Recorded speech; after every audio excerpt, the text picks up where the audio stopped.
All right. Well, happy Wednesday, happy holidays, and welcome to the show, folks.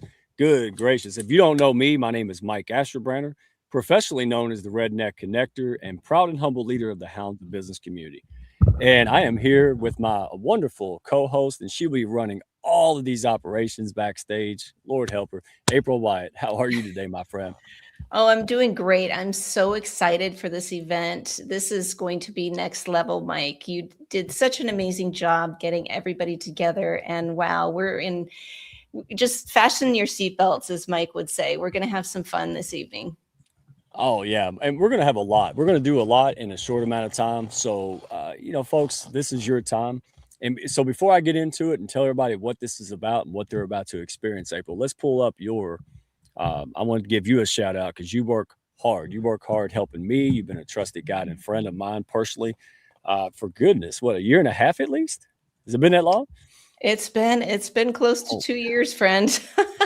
yeah. So the people backstage already know you're a saint, right? So thank you for that, the patience and grace. And it's just miraculous what we've all done. So this is why we're going to do that. We want to showcase for people out there who, they're good people, right? They want to be their best selves and they just have a desire to be something, make something special happen. And that's what you're going to see tonight. So before we get all into it, April, if I can find the daggum buttons, you know how I am. There it is. Look at me. All right.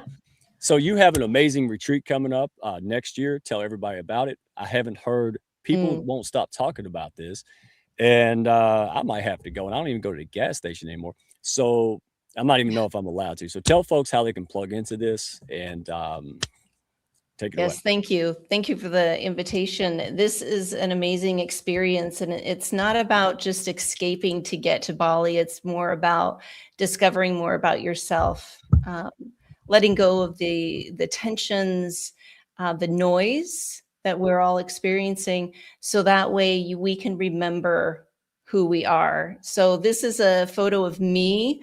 We go to this waterfall that's literally a sacred space there in Bali, and it is just a beautiful place to be immersed in the nature and really revitalize your senses. So this is October 10th through the 17th of 2026. Check out my website, livingwithintention.co, or DM me on LinkedIn, and I'd love to share more information about this restorative retreat. Thank you so much, Mike.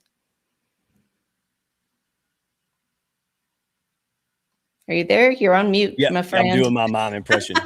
And by the way, am I like moving choppy or am I smooth on your end? Because Oh, you're always smooth as butter. What are you talking about? it's choppy on this end. Must be running too much. All right. So, folks, before we kick this off, I just want to say something real quick. Right? We didn't set out to build this community ecosystem and all the things that you're about to see.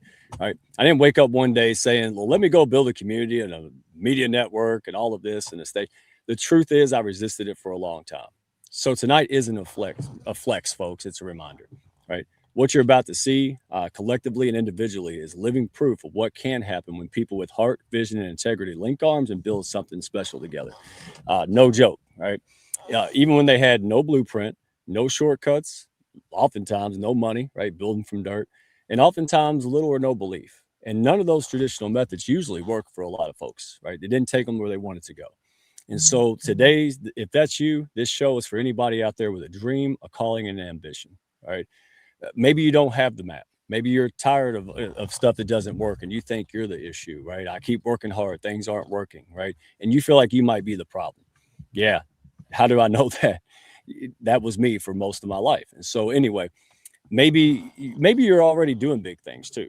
Right? Maybe you're just ready for the next level. You want to go up the next notch. You don't have to, you want to. You're going to see that on this panel as well, right? And so you want to do it with people, regardless of where you're at, that lead with trust, without ego. And if that's you, welcome home. All right, welcome, folks. This show, what we're about to do, that's for you.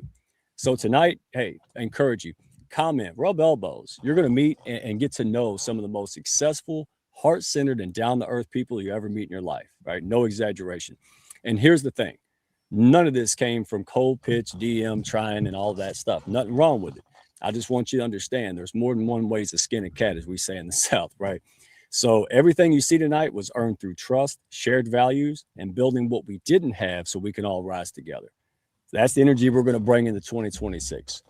So if anything you hear tonight resonates with you at all, if it just feels good, you're like, hey, that makes sense to me, I'm vibing with that, then if all that sparks something, hey, hit me up on LinkedIn. Mike Asherbrenner, Redneck One. Find us on Hounds of Business. I'll put the link out.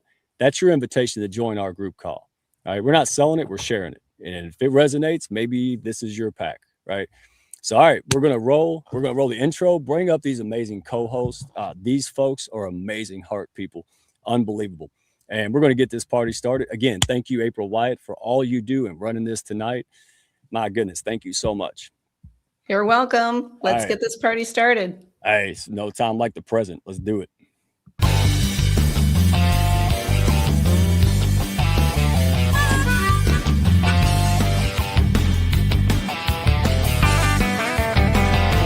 Are you looking to grow your network and your net worth with other high-level, heart-centered professionals? Then grab a seat and your favorite beverage and join Mike Asherbrenner, the Redneck Connector. It's time for the Hounds of Business Community Happy Hour.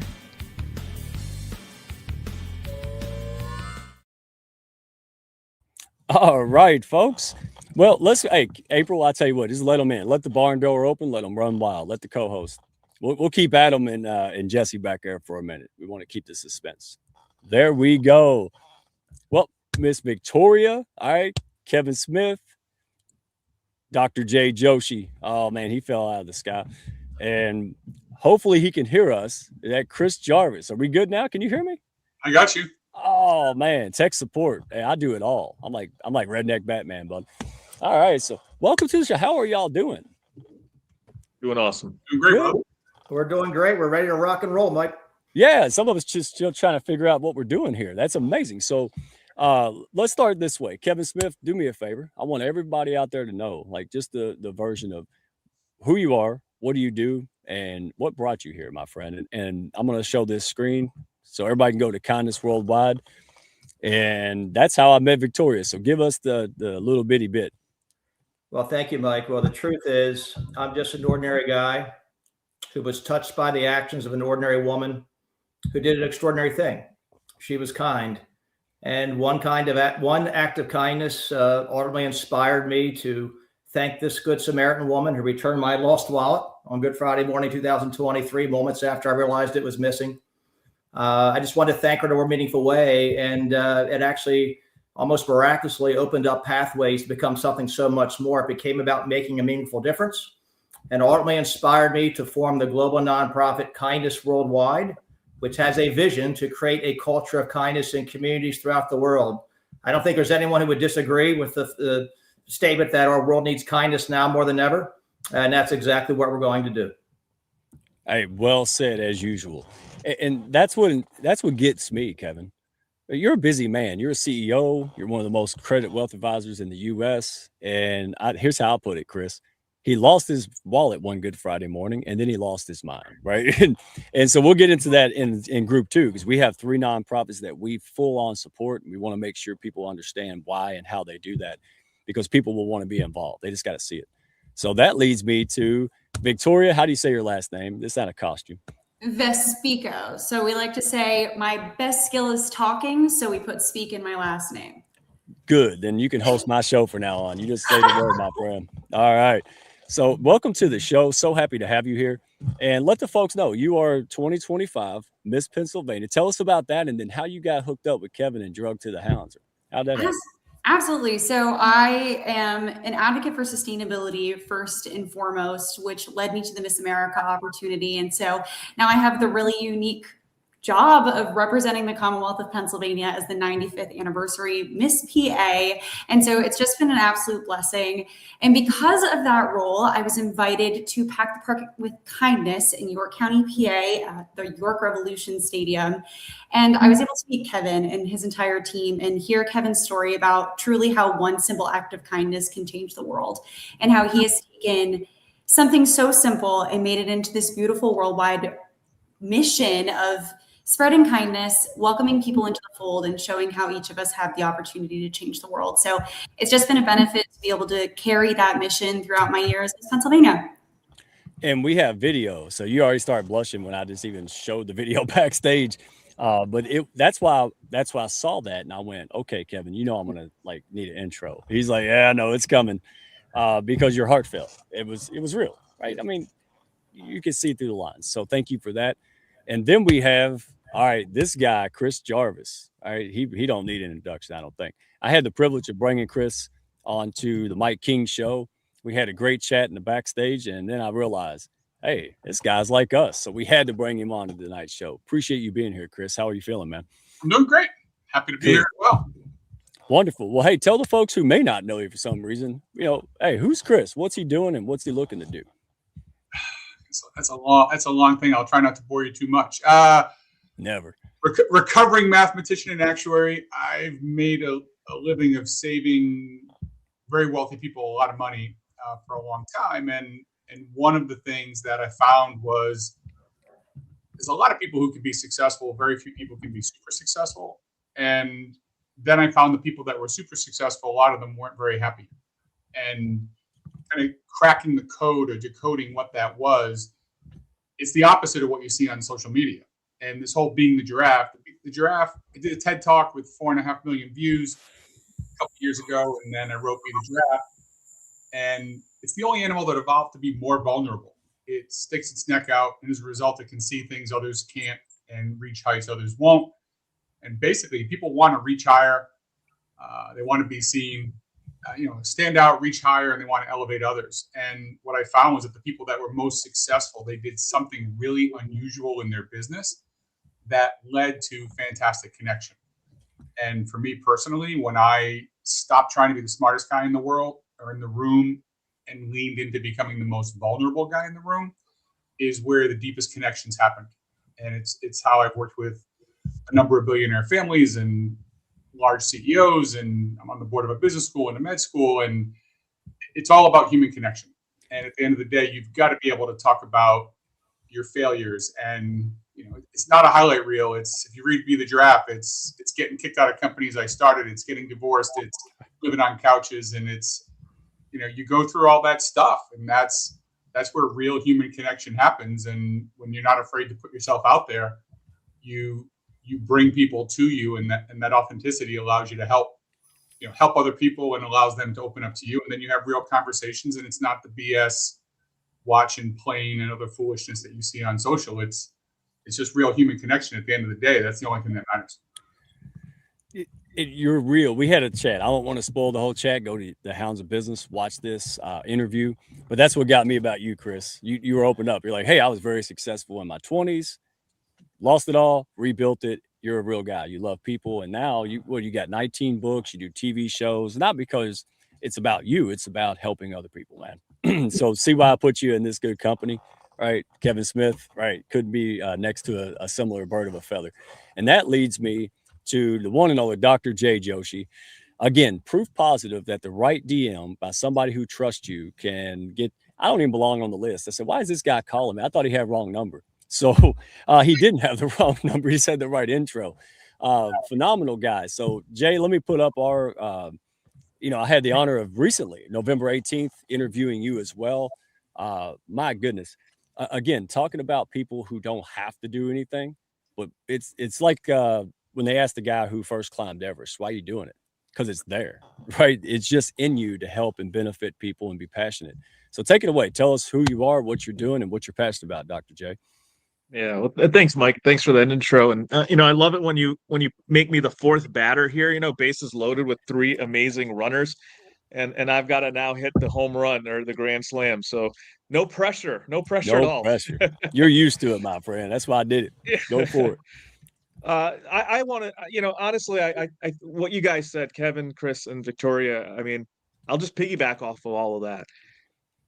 Kindness and generosity and empathy and humanity is not, it's not a feature. It should be the baseline. It's kind of been the baseline, and how, why I went into medicine because the cheesiest line in the world, I wanted to help people. right? The cheesiest line in the world. And it's still what drives me to do everything that I do. We won't get into the whole healthcare discussion and how it's like totally broken right now. We won't get into that. No. But the only thing, seriously, the only thing that's fueling the system right now are the members, right? The physicians, the nurses, the staff, everybody that's there that actually cares about humans. That's the only thing that's keeping the healthcare system still going. And if you lose that, there's nothing left, you know. You got to have that, and it's fueled everything I've done. It's fueled my practice. It's fueled our tech company, AAI Health, which we've put a tremendous amount of time in recently.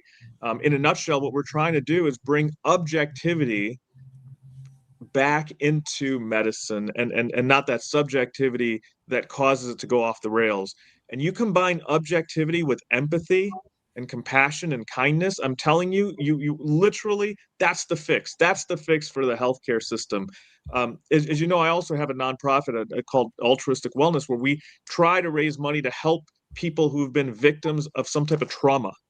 And I've said for the longest time, I'm like, nothing would make me happier than to shut my nonprofit down because we don't need it anymore. That would be so amazing, right? And the reason we still need that is because we don't have empathy. We don't have empathy for people who've suffered from traumas and you know, have tremendous amount of mental health issues. If we focus on those kind of core things, right? If we all just kind of went into things saying, let me treat everyone else the way I want to be treated, I'm telling you, I think this world would actually like be a better place overnight. So I hope I've done justice to everyone else here. Chris, Kevin, Victoria, in sort of kind of compiling that message into one summary of why it's important, what we do here, why we're even here today. You know, thanks to everyone who's here today. I hope the message here today is that kindness is not dead, empathy is not dead. Let's actually ring in the new year 2026 with like even more, right? Well said, man. And the common denominator that all of you have, and the Hounds in general, right, is you don't have to do this. And that's what I want people to understand. Sometimes you don't even want to do this. Like, you know, this guy here, like, you don't understand at the beginning. I mean, we'll get to it in a minute, but Kevin, no, it was somebody else picking up Kevin's scratch notes going, hey, you got a sustainable model. Kevin's like, that's just chicken scratch. This is what I mean. Iron sharpens iron, right? Once you have it, the business, you'll figure that out, right? But you have to have it. And I want people out there who think they're not good enough. And, you know, Dr. J, you have notoriety. People know you. You're an innovator in the space, and you do what you don't have to do. And that's why we're celebrating. And we're doing that to inspire and also to make sure people know you guys are out there producing things, not just to make a dollar. You're doing it because you want to impact people's lives. And we want to make sure folks see that, right? I mean, Mike, there's a reason you had Dr. J hitting cleanup, because he just knocked it out of the park and hit a grand slam. I couldn't have said it any better. Wonderful words, and I couldn't agree more. Well, I appreciate you. I'll tell you what, before we kick off, we're going to, right after this special intro, because we have some folks that want to make a very exclusive offer. This is no joke, not some marketing thing. We want to pull them up, and then we're going to get to the 3 nonprofits that the Hound supports 1,000%. And these folks, their stories follow suit. All right. So there we go. Julie's coming later. Yeah, she's awesome. Iron sharpens iron. How does she know I said that? This is delayed on LinkedIn. Wow. Birds of a feather. All right. So let's go ahead and bring up Genius Network, Jesse Dobeck, Influencer Soft, and Adam. Are they still there? We're still here. Good deal. Can you guys hear me? Give me a thumbs up if you can hear me. Can hear you. Good thumbs up. Good. And Chris can hear you for sure. There's the only one he could hear earlier, man. You know, StreamYard issues, right? So let's dive into this, folks. And forgive me, I got to find the daggum link. I knew I was going to mess something up tonight. I just didn't want to mess everything up, but hey, it happens. So introduce yourself. Jesse, I met you. Again, you're going to hear this common theme from an intro from a trusted guy who connected us. And I forgot. We done connected 1,000 people together or something like that.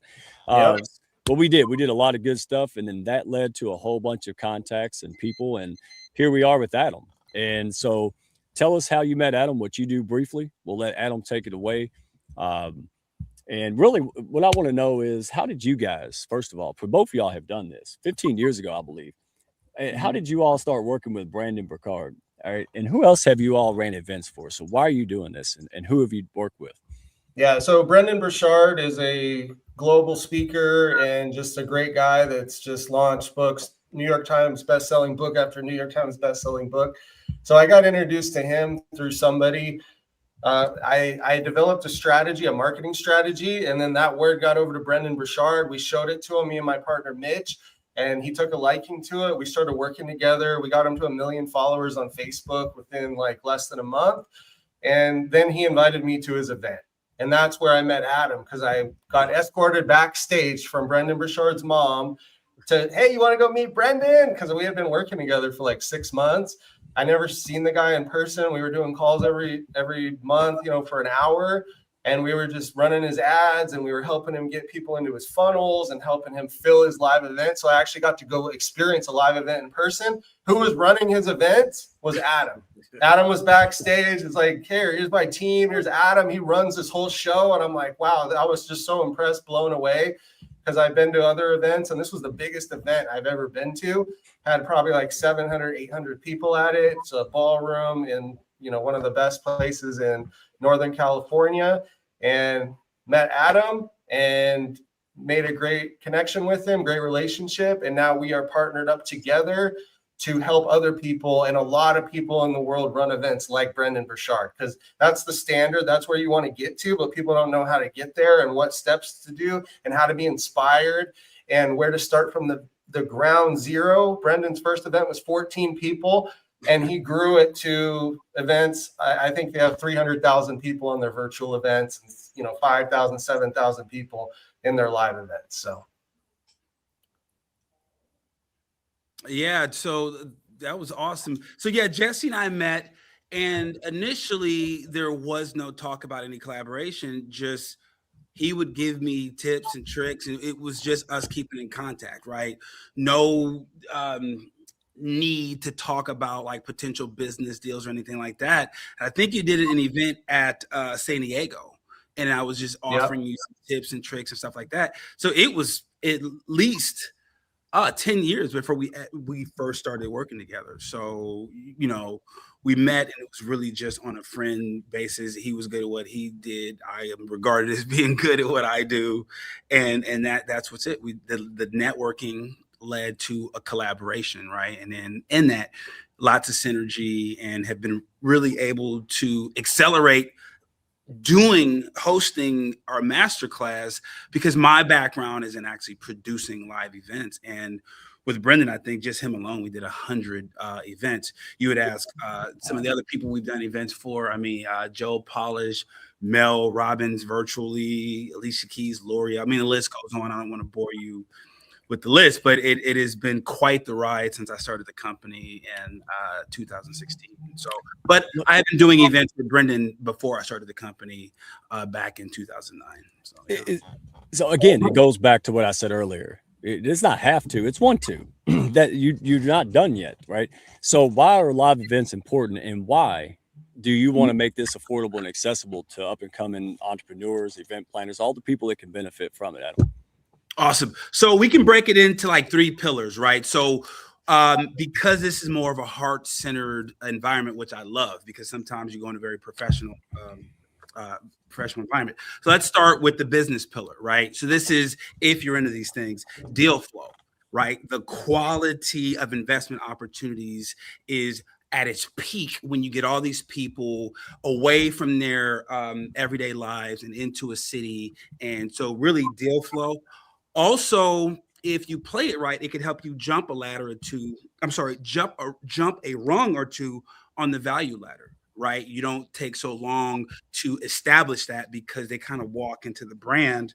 And on the last piece of the business pillar on why you should host an event, there is the warm lead. So oftentimes you'll see people with this buy one ticket, get a second ticket free. Well, that's just a warm lead.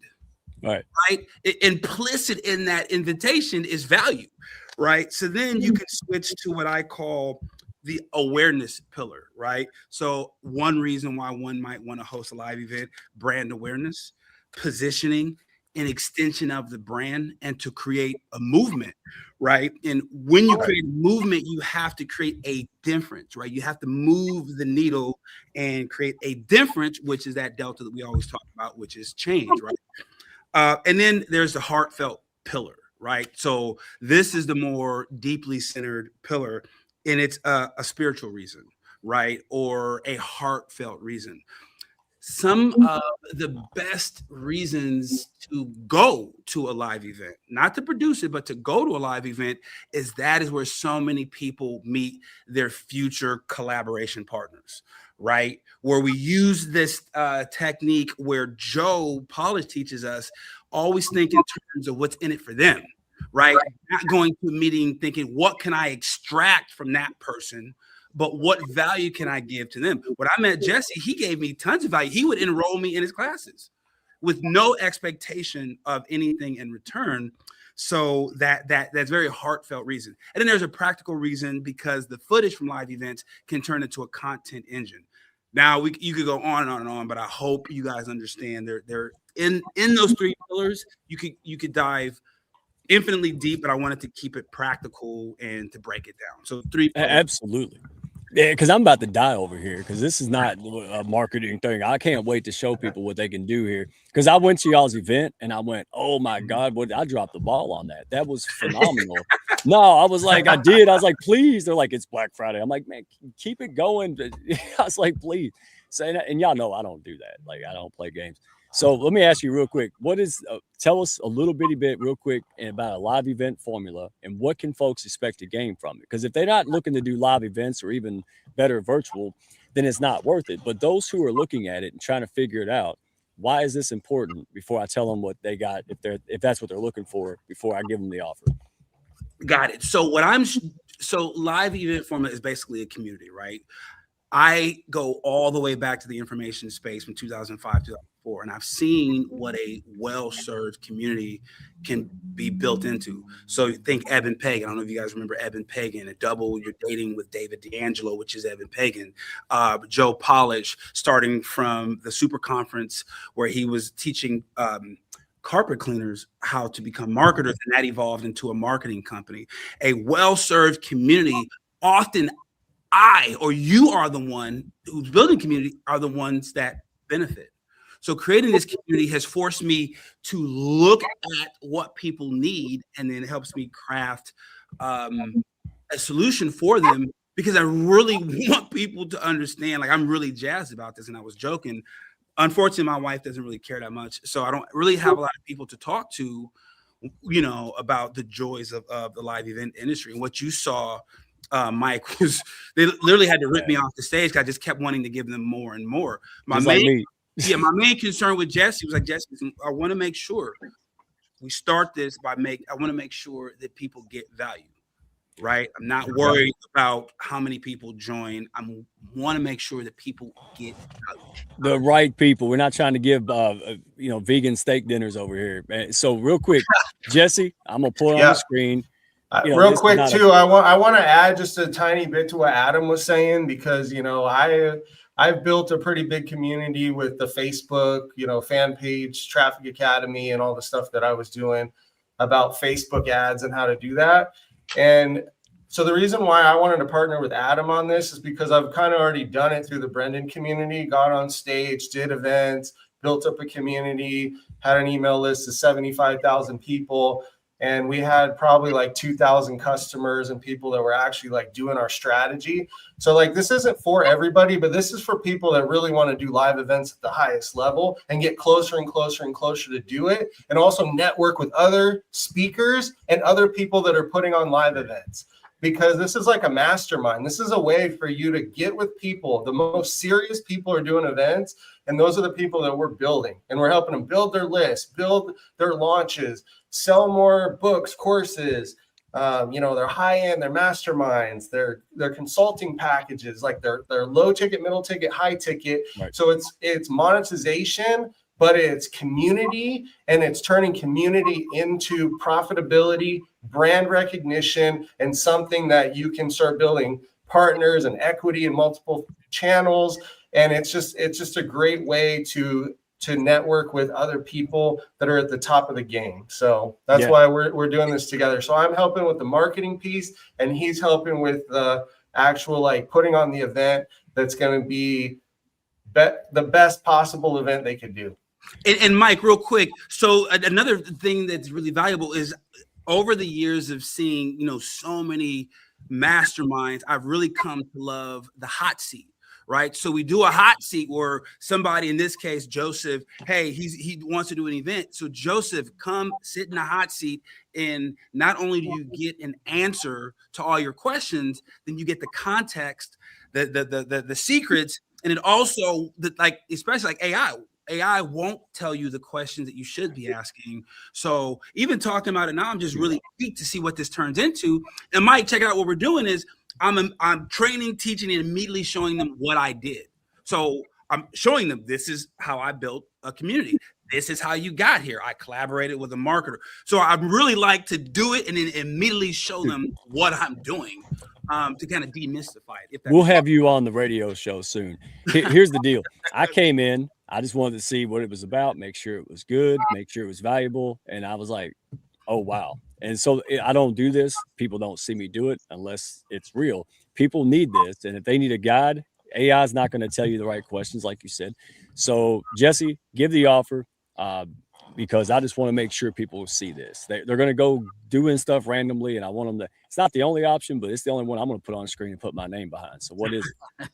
Yeah, so I wanted to give this offer to Mike because he's just given me so much value since I've known him for the last 3-4 months.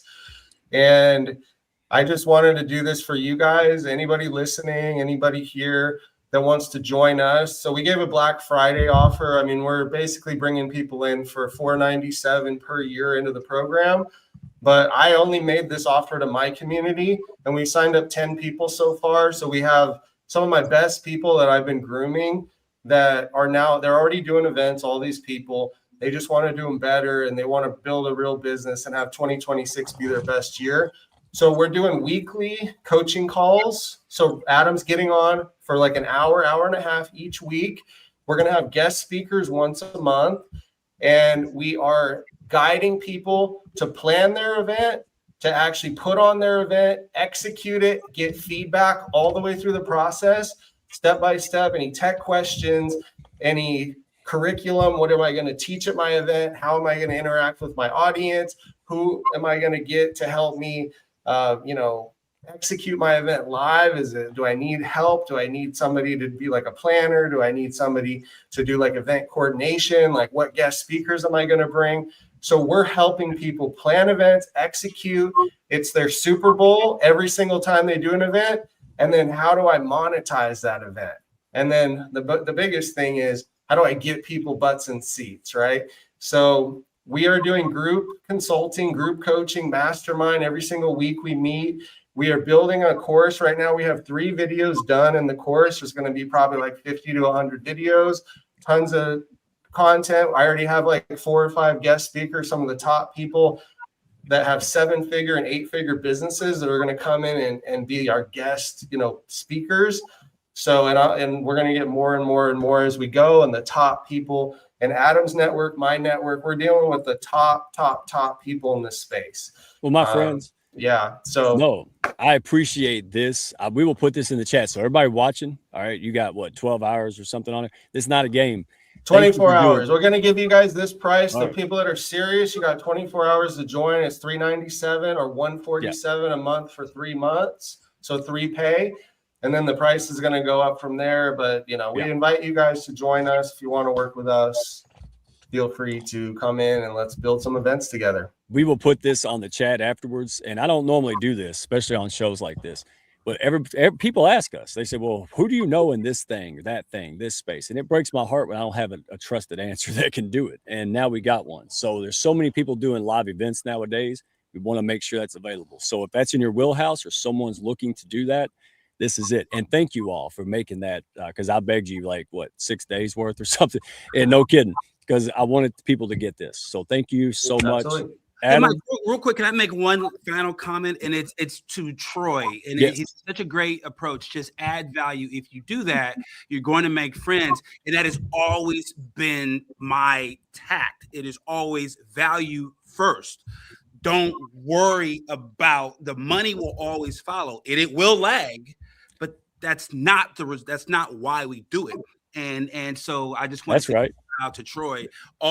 Focus on value because that lends yourself to kindness. And remember, oftentimes when you're kind to somebody else, you're the one that benefits. And then shoot, Troy, just come on for the first week. Just join 1 week if they want their money back. Let's just get them all in there, man. Well, Yeah, so there might 30-day be- money back guarantee too. And the link is liveeventformula.net/Mike. Yes.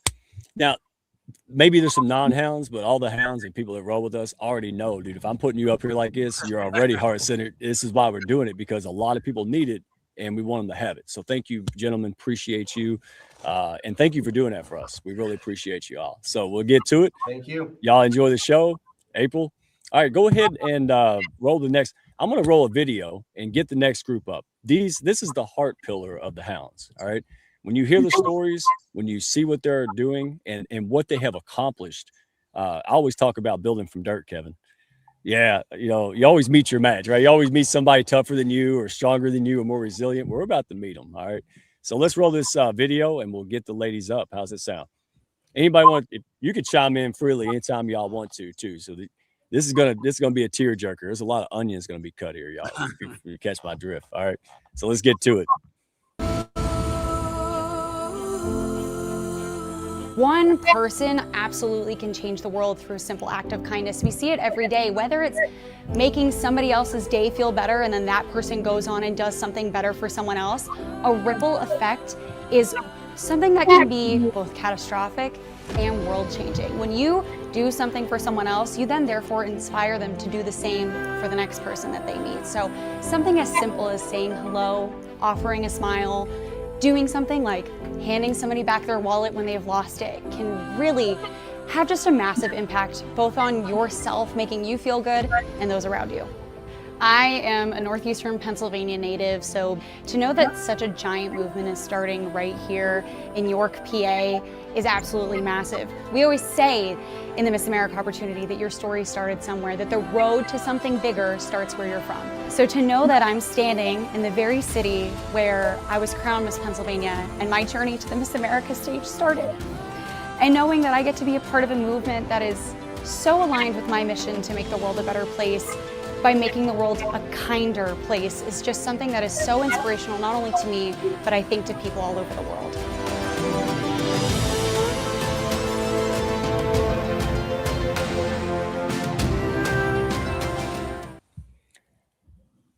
Okay, check that out.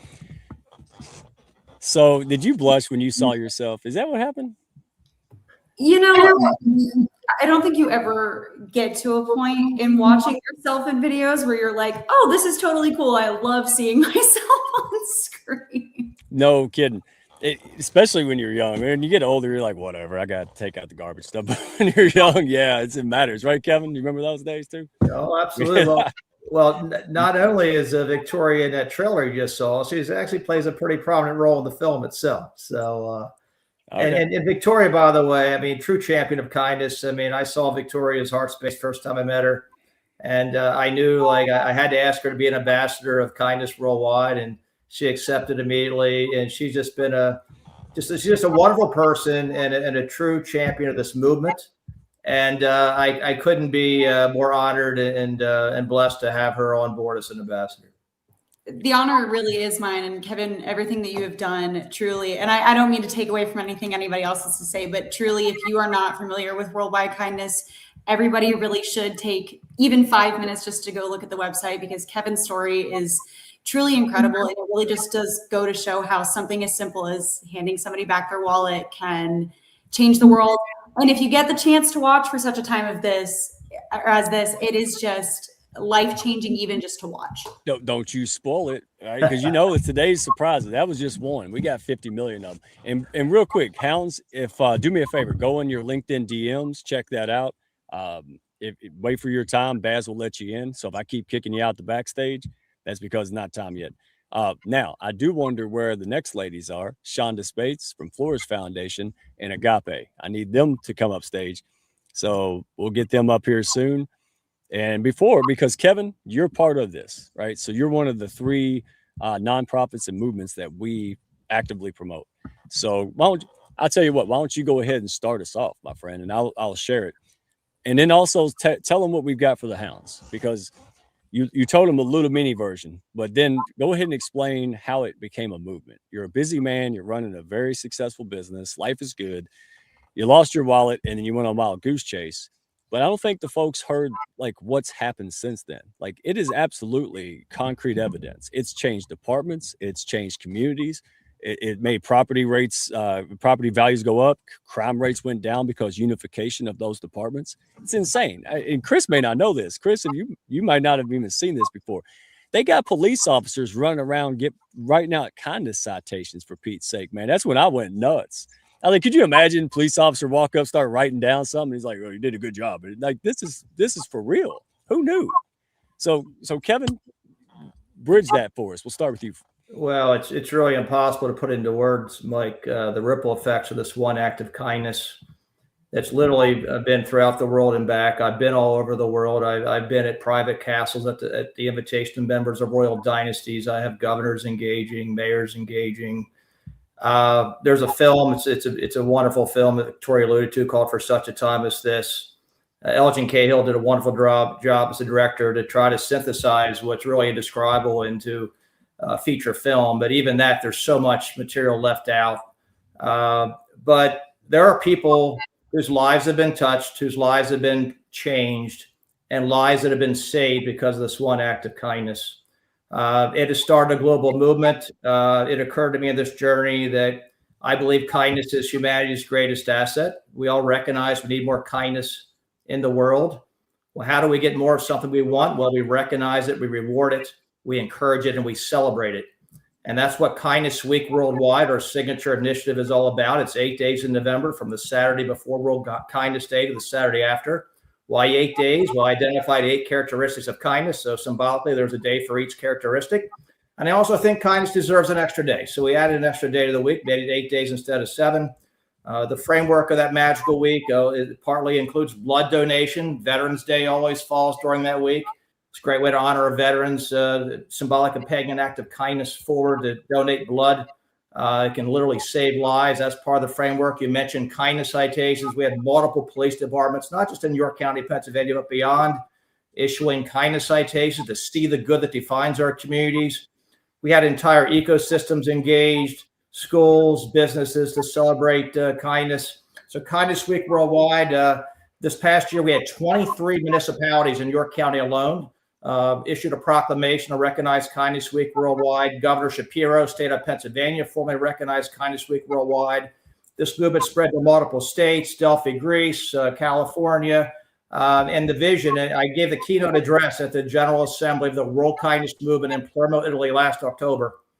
And in that address, I called on leaders at every level, every mayor, every president, every prime minister, every country, to formally recognize Kindness Week Worldwide, elevate kindness to a global shared value that represents all of humanity. And I also called on every member nation of the United Nations to do the same. There's so much focus on divisions in our world. Can't we all agree on what unites, and that is kindness? United Nations is all about peace. Well, you cannot have peace without kindness. And every nation, every country, every leader should agree on that. And once we recognize kindness, maybe we can get to a tipping point where everyone focuses on what unites. Yes, we have differences, but we can disagree better. We can disagree with respect and civility, and we can practice and promote empathy and compassion, and see our shared humanity, see the good that defines each other, and just be the best versions of ourselves each and every day. I truly believe that if we inspire people, they will respond, and people are coalescing around this movement. It's real. I was in New York City recently. I spoke briefly with Governor Shapiro. We're launching the K20 in collaboration with many other kindness organizations in Florida in May. Think the G20, but your top 20 kindness organizations throughout the world. So this vision is not just a pipe dream. There's a very promising path, and I'm committed it can be achieved. And if we all come together and speak with one voice for kindness, it not only is possible, it's likely. I've said enough about this. I've been saying it. The SPCA, right, has become the model because they got on board with the kindness bandwagon, right? And then it became the model because they created solutions for domestic violence. And we're going to hear from Agape because they were finding root causes, Chris. They were trying to figure out, hey, what is actually happening? And then they realized a lot of folks are leaving and abandoning their animals. They don't want to abandon their animals. That was their best friend in a lot of cases. And so they came up with innovative solutions that just haven't been seen for decades or ever. And that's what's remarkable about it. It just took one spark in one person, and then the whole thing spread. We always hear about negativity spreading like a daggum virus, but and this is it. And so, Victoria, I can tell you about to go. So everybody chime in if you want to ask a question or ask Kevin why, because he didn't know how to do this. Did you, Kevin? He didn't know. It was Michael Binko, that your brother-in-law, who pulled out them papers and went, and he's a professor of entrepreneurship. Where? Well, Michael Binko is my chief strategy officer, happens to be my brother-in-law. And on this journey, I wrote my objectives. I wrote a timeline of all the people I was meeting with, what I felt was possible. And coincidentally, he was up for a family weekend. He read this document. His whole career is about entrepreneurship. He advises startup companies. That's what he's done throughout his career. And he's one of the most brilliant entrepreneur minds in the country. And I'm in my corner chair, Mike. I'm spent. I'm exhausted. I just wanted this to be over. I wanted to recognize this good Samaritan woman and get my life back, because it turned my life and my world upside down. But I saw it was a pathway to bring people and communities together. But he read this document coincidentally, and I'll never forget it. It was a defining moment in this journey. But after reading this document, it was like 75 pages at the time. It's now like 450, by the way. And he looked up at me and he said, "Kevin, do you realize you have created in 5 months a sustainable, replicable model that has a higher probability of success than the most promising startup companies he's ever worked with takes 5 years or more to do?" And honestly, Mike, I looked at him and I'm like, "What model? What are you talking about?" This all happened by accident, because by then we had Kindness Week, we had proclamations, and we had citations and blood drives and all this stuff. And he says, "Kevin, this model for Kindness Week," he said, "we can bring this to communities anywhere and everywhere. Our world needs this right now." He said, "You cannot stop with what you've done. You've got to start a nonprofit." And he looked up on the domain name, and it was Kindness Worldwide. And he said, "It's available." And I looked at him like, I'm a humble guy. I'm like, I was still thinking kind of small ball. He said, "No, Kevin, Kindness Worldwide." And it's called Kindness Worldwide for a reason, because that's exactly where it's going. But honestly, Mike, when he said that I can't stop at York, I got to start a nonprofit, my head went down and my shoulders sank. And I knew my life would never be the same, because I knew he was right. And I felt it all along. And if I didn't pursue it and take this movement where I knew it could go along, then I knew I'd be part of the problem, not the solution. But to be honest, it's been the most meaningful thing I've ever been a part of, ever attempted. But my life's not the same. I mean, I was comfortable before. I had a life of balance. I thought I had the rest of my life figured out. And then the universe said, "Not so fast." And so when the universe talks, you got to listen. It's a calling, no doubt. And I just had to answer it. And here I am. Or if you don't listen, you get beat up and then you listen, like Hardhead here. So because I want to get the other ladies up here as well. But you have the documentary, right? That's a culmination, and we're not going to spoil it. But let the hounds know, because we're going to do the next and last private viewing, all right? Virtual viewing tomorrow and Friday for the Kindness Worldwide documentary for such a time as this. High honor. And we're doing this because, boy, apparently there's a lot of onions. The whole place was filled with onions. Because real quick, tell us what it is. And Victoria, you're in it, obviously. We showed the trailer. And why is this impactful? What are people going to walk away with, Victoria? I think people are just going to walk away with a sense of not only a good feeling of, wow, that's such a beautiful story, but a sense of you truly have the ability to create positive change. When Kevin and I connected, my entire mission with sustainability is showing how people can create change, how people can take their passions and turn that into the impact they want to see in the world. And so we were just kind of kindred spirits over the idea that everybody really does have power to take action. And I think that leaving this film will not, if you don't already have that drive or have that belief, it will really inspire and ignite this idea that there are so many people in the world who truly embrace the grace of being a human, the the grace of mistakes, the grace of being better and moving forward and creating change, overcoming anything that might stand in your way. And I think it's just a beautiful mission and message of showing that we each have power and possibility, and it's our responsibility to be kind. And by the way, Dr. J, Chris, you're starting to see why I put you up here, right? Birds of a feather flock together, because that's it. All of us are regular people. I used to think, oh no, they're special. They're regular people that are just driven. Maybe you wasn't driven like until you're 40, right? But you may be driven at some point, and it doesn't matter. It doesn't matter. Again, we look at the world and we say, well, why isn't homelessness getting better? Why isn't this getting better? Why isn't these things that we went through, right, folks? And then you're looking at folks who are making something happen. And boy, it's ugly. It's nasty. You doubt yourself, right? You go through this chaos. Why, right? Sometimes you're dumping money, sometimes piles of money like Scrooge McDuck.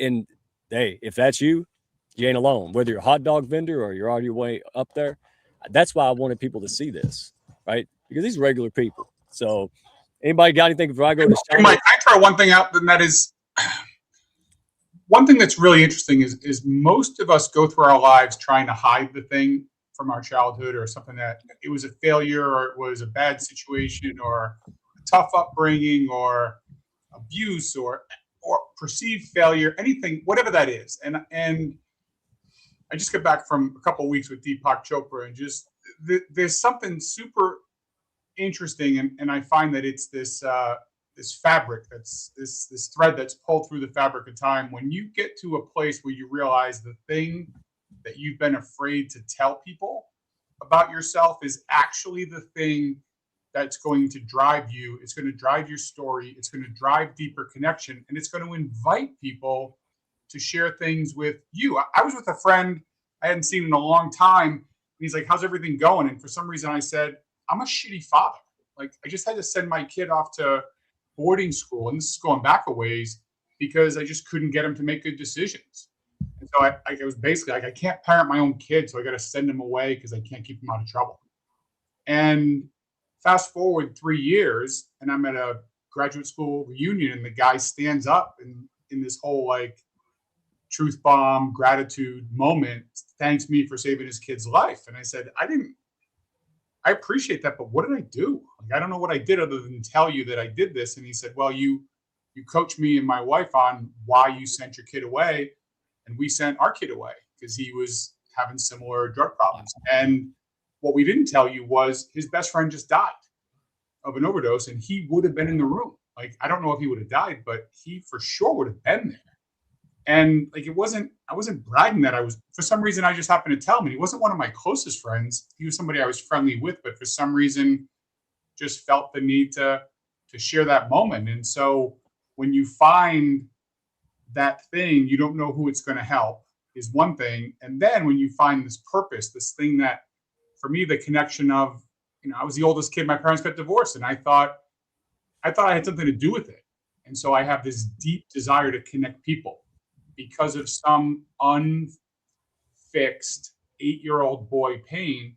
But as a result, I am a super connector who puts together investors and companies and people and programs. And you realize, oh, that thing that I went through actually set me up to be really successful and helpful later. But until you stop hiding the thing you went through, the pain, one, it might help somebody else, and two, it actually can help you find the thing that matters to you. So the thing you've been hiding is the thing that is going to uncage other people who are stuck in the same prison that you've been, holding yourself in this whole time. Thank you for sharing that. That's shame, 40 years of shame. And that's why I'm not up here, being a victim. I'm glad you mentioned that, because I'm not the only one, Chris. We're not the only people that feel shame. We're just, other people are better at hiding it than we are, dadgummit. And that's the key. I didn't have to be perfect and okay until Kevin accepted. Kevin was here. All these people were here helping me become my best self. So you said it well, brother. Thank you for sharing that. And by the way, Dr. J. Joshi, right? You were that way. I'm not going to get into the whole semantics, but you predicted the opioid crisis, where you were the one saying, hey, there's an issue, there's something here, but whatever. And guess what? And that's part of what drives you. Even when people go, just go be happy and stuff, you're like, no, these are lives on the line, man. This means something to me. And I'm glad that's why I pulled you guys together as the kind of tentpole today of heart, because I want people to, well, that's Tony, that's this and that. No, this is you go be somebody. Look who you're talking to. 40 years of doubt. All right, so thank you for sharing that. And speaking of that, we're going to go straight into Shonda, because this lady, Shonda, I know I could have you up here forever. You are absolutely amazing in every single way. You won me over quickly, and your story. So I'm going to kind of guide it through, so we're not here till midnight. But you had a great career. Life was good. Y'all hear this theme coming up over and over again. So life was good. Everything's fine. And then it wasn't fine in a huge way. And now you were impacting huge for our youth, their mental well-being, and eliminating self-harm from the equation for them. So take it away. How did you get started? Tell us about your son and what we can do to plug in to help you. Yes, thank you for having me. Thank you for believing in me, and thank you for bringing me here. So I'm Shonda Spates. I'm the founder of Flourish Foundation Project, Inc. We have a DBA of FIRE, Institute for Wellness and Global Competitiveness. I got here because my oldest son has cerebral palsy. And when he transitioned from middle school to high school, there was a bunch of kids emulating a gang. They weren't a gang because we live in a pretty decent area. But if you want to act like one, I'm going to call you one. But they started picking on my son because of how he walks with the cerebral palsy, with the limp. And it got to where it was severe. He's been rushed from school by ambulance several times, 2 times having a concussion. And at the final straw, we went to an IEP meeting, because here where we live in Charlotte, there is a automatic 10-day suspension if you're fighting, even if you are the victim. So even though it was 9-1, one time 22-1, and he's, he had one blow back, he was suspended. And I was fighting that, because I'm like, he doesn't have the ability to get away. What do you want him to do? And the assistant superintendent of our school district at the time said, well, I guess he better just jump out of the back of the bus. So I said, you are telling a child with cerebral palsy, metal pins in his hips, that cannot run, to jump out of a moving bus. That is the most unkind thing I have ever heard in my life. And my son attempted suicide 2 days later. So that put me on the path of trying to figure out what I could do to fix and help my son first. And what worked for him, because he wasn't really responding to counseling and so forth. Kids don't want to go and sit on the couch and talk about their problems. And if you're not changing the problem in the school, then you're not really helping.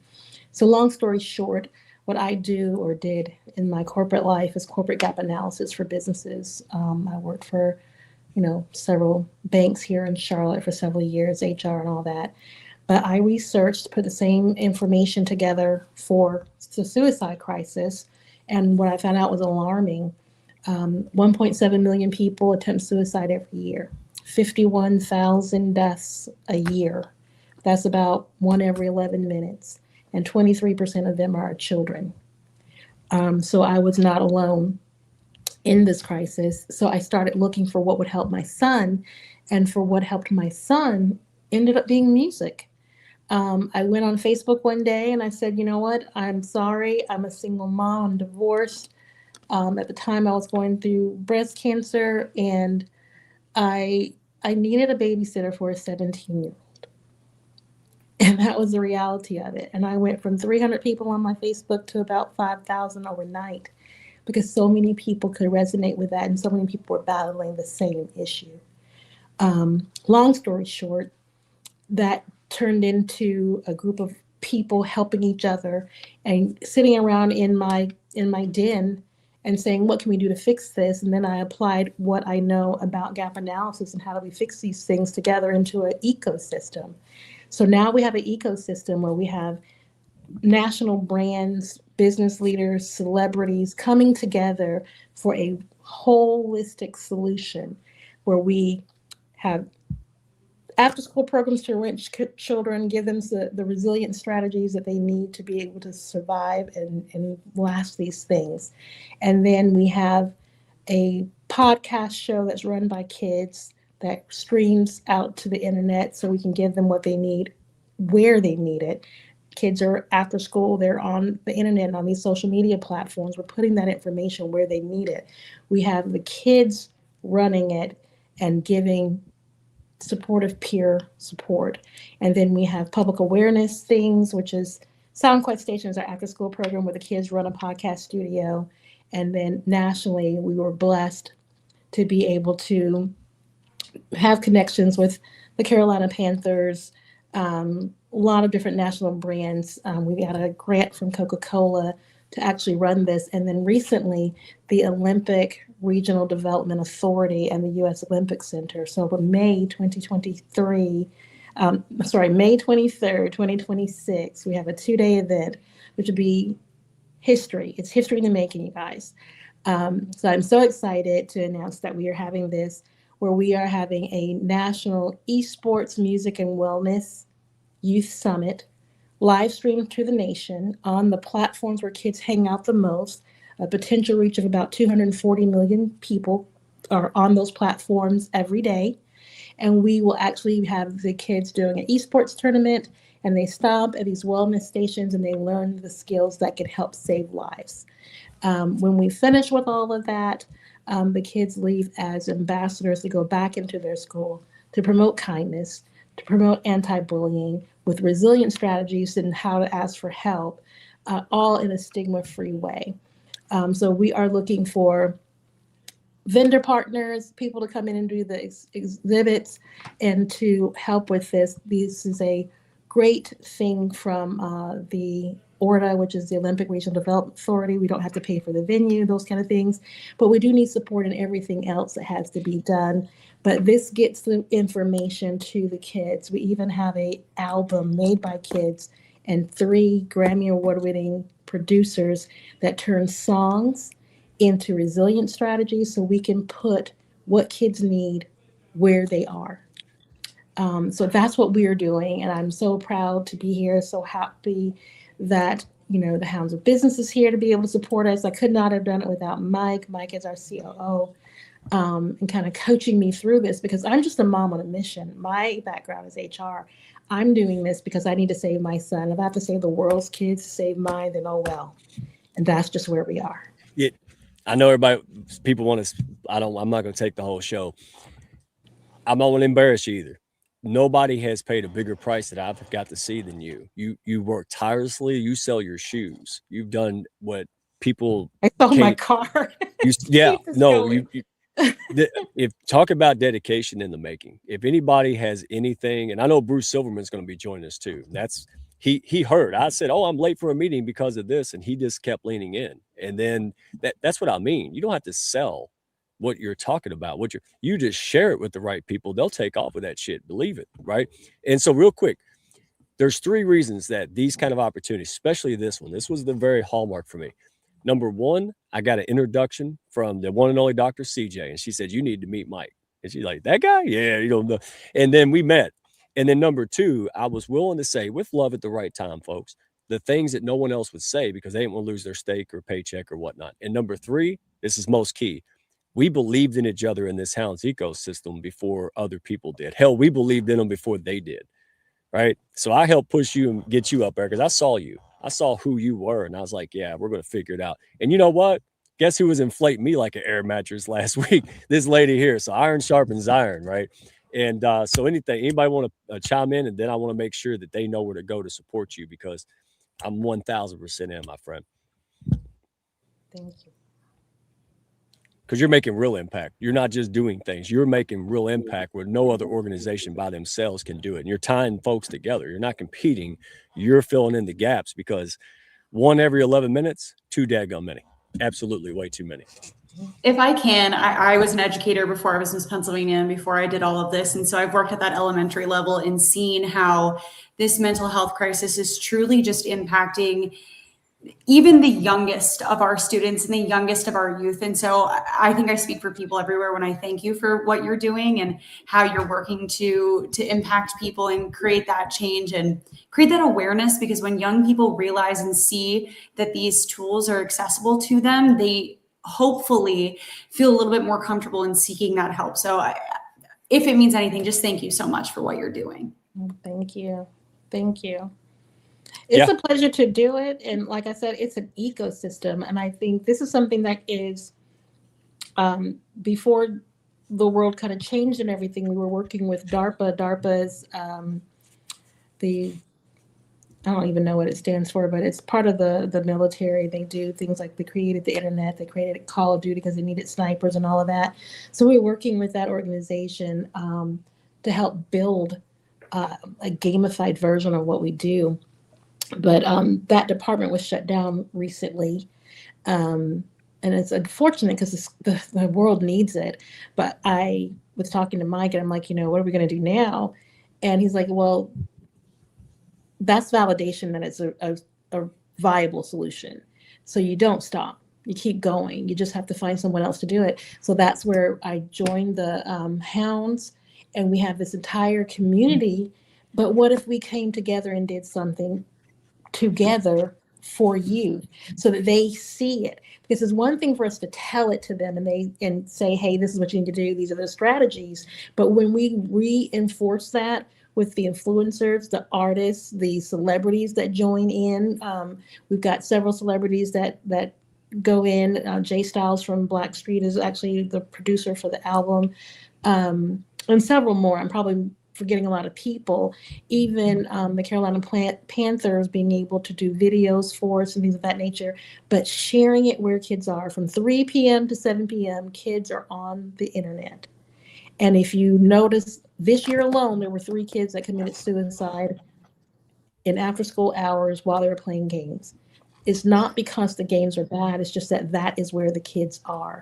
And if we don't have anything at all in those sections and in those areas to save them, to tell them, hey, don't do this, then what are we doing? Yeah. And I would, believe me, I just would keep you forever. We have your meeting where look, social media is not designed to help them. Let's get real. You are countering that with real stuff, cool stuff, and bringing them into where they will be lifted up, not tore down. That's a tall order. And so we're going to meet some of the people that are involved with this later on. But Shonda, tell them where to go. Tell them where to go. Where can they go to share, support, and be involved? Because the bus is moving. All right. Don't miss the bus. All right. Where is it? Absolutely. So go to flourish.foundation, www.flourish.foundation. There's no .com. And you'll be able to see our website there. You can see all about our sponsorship opportunities. If you want to be a vendor partner, if you want to be one of the wellness stations, all of those things are there. You can go to www.esportsplaystay.info, and that has all the sponsorship information. And you can also find that on our website as well. But yes, definitely, or email me, info@flourish.foundation. There's no .com. Well, don't leave yet. Stay put. Some reason we wasn't able to get Agape up here, so I want to just real briefly make sure, because she is phenomenal. There is she's supposed to be here, so forgive me. But we'll tell you, confrontingdv.org. All right, 20 years. She went through all you can imagine, right? And then just that was it. Had to go out there and help other people. Had to be a part of the solution. Right. And now, not only is she leading the charge to help folks who are courageous enough to do something about this, but also there's new laws and they're spreading across. It's starting in California. Businesses and other entities, they have to abide by new law. And so now what she's doing, instead of just saying, hey, donate, right? Just like Shonda, everybody's working, right, to do their part. She's also got a business now that helps California businesses be compliant with the law, which will help people who are suffering, silently and not getting the help and everything out there that they could access when they're ready. So this organization, and by the way, anybody want to guess in the comments on the panel? Well, guess how I got introduced to this amazing lady? Yeah, not a DM, right? It wasn't a cold email. So Dr. CJ, it was a 2-for-1 right there. She introduced her to me, and this is the most fun part, because I want y'all to go to confrontingdv.org. She does so many things out there. It's ridiculous. She works hard, and she's overcome a ton, to say the least, folks. So here's what happened. She come out of her shell, and I have I'm not going to get into the details, but I have this is important to me. This is a very important thing for me, helping with this and helping people going through domestic violence. And so she came to me and I said, you know what? I'm going to throw my best Pokemon. Right. So I threw her Dr. CJ. It was, I forgot how she came into fray, but I threw Dr. CJ over there. Here's what, next thing I know, they got a gala. Everybody's blowing up. It's everywhere. And she comes back and goes, who are you people? Yeah. That was a year ago. That was at least a year ago. And I'm like, yeah, who are we? That's a good question, because we're supposed to be all about business, and we keep doing stuff like this and business. And that's where it went. I said, you know what? I want to push people up, right? I want to make money so I can just go donate to stuff. I don't have to raise no money, right? And we're not saying it's wrong or not wrong. The Hounds, we take it a step further, right? When I got more time, money, and freedom than I can do with, what do I do with it? I don't have to ask. I'm just going to go support things. I want to be a part of those group causes, right? Be part of Flourish Foundation Project. Be part of confronting domestic violence. So not going to go on and on. Please go. She is doing amazing work. This has been phenomenal to see, push up, and she does everything for everyone, just like Shonda over there. So that's Agape Garcia. Go to confrontingdv.org. Be a part of it. Share it, spread it. And if you have a California, it's moving out in states, but if you know businesses in California, they all need compliance. Yeah, she's going to do that business-wise so she can help fund her own organization that's doing amazing work. So that's it. Anybody got any comments or questions on the panel? All the co-hosts here. Do y'all have anything? I don't want to cut you off. Like, you can't say no, but I also don't want to put you on the spot either, right? I just want to mention, Mike, you may know Tracy Ann Palmer, who was a guest on one of your live streams. And I know she connected with Agape and a lot of synergies there. Tracy Ann Palmer is a survivor of domestic violence. And among the ripple effects of my story, her powerful story became interwoven with mine, as have many other powerful stories that are highlighted in the film. But, we touched on some issues earlier, obviously domestic violence. The subject of addiction has come up, child abuse. Yeah. I won't reveal any spoilers, but, the film we talked about earlier, For Such a Time as This, it's very powerful for many reasons. And a lot of these delicate topics, are addressed in various ways in this film. And so I know Chris mentioned about vulnerability.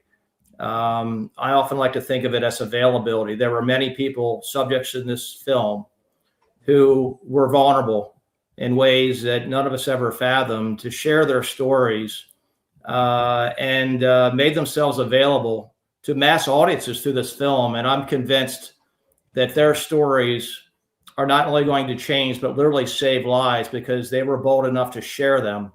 And but one of those subject matters was domestic violence. I know Tracy and Agape have corresponded and are working together to really make some major impact through their wonderful work. You're all leaders and doing something special in different industries, but Dr. J, you ain't alone, right? You're not the only crazy guy going, I want to climb Everest because it's there. Like, no, you see what I mean? Like, that's it. We're driven. We know we can do this, but we're human, man. We get tired sometimes. I mean, I don't know about y'all, but I do. And this is why I really love showcasing this. We're not bragging. We're saying, look, these are people doing real stuff. And if I can use, our visibility to amplify them, what's the point of having a visibility if you're not going to use it to help people like that, man? That's it.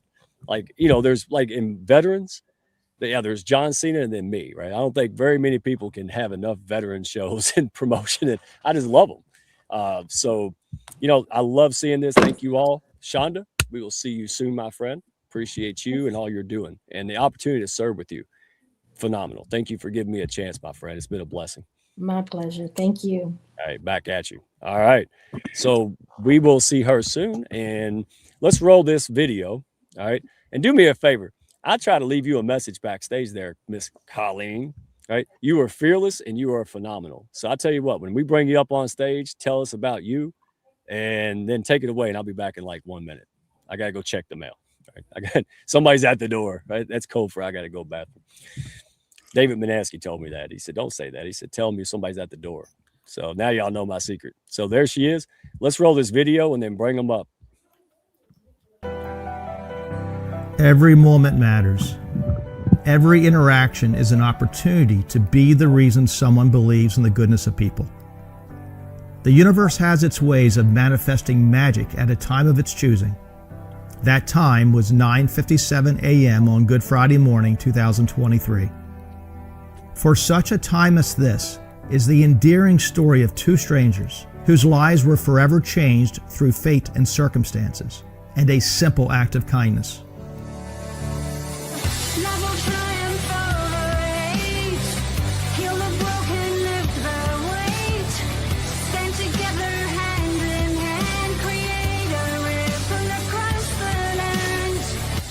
One act of kindness was the ripple to become a wave that will touch and uplift the hearts of all. A mere desire to say thank you in a more meaningful way became an adventure of a lifetime, and so much more. Pathways miraculously opened to make a meaningful difference and turn a moment into a movement to change the world through kindness and inspire kindness worldwide. With passion and purpose, and an unwavering belief in the heart of a community, all is possible when you believe in the I'm possible. If something so magical can happen in one community, it can happen anywhere and everywhere. For such a time as this is our story. It's proof that no act of kindness is too small to make a difference and change a life, and that anyone can make a lasting impact and even change the world through kind actions. Why not us? Why not now? We invite you to write the future chapters of our story with us. This is our moment. This is our time. Believe the goodness. See the magic. Be the reason for the miracle to come. The pen is now ours to write the most beautiful chapters yet.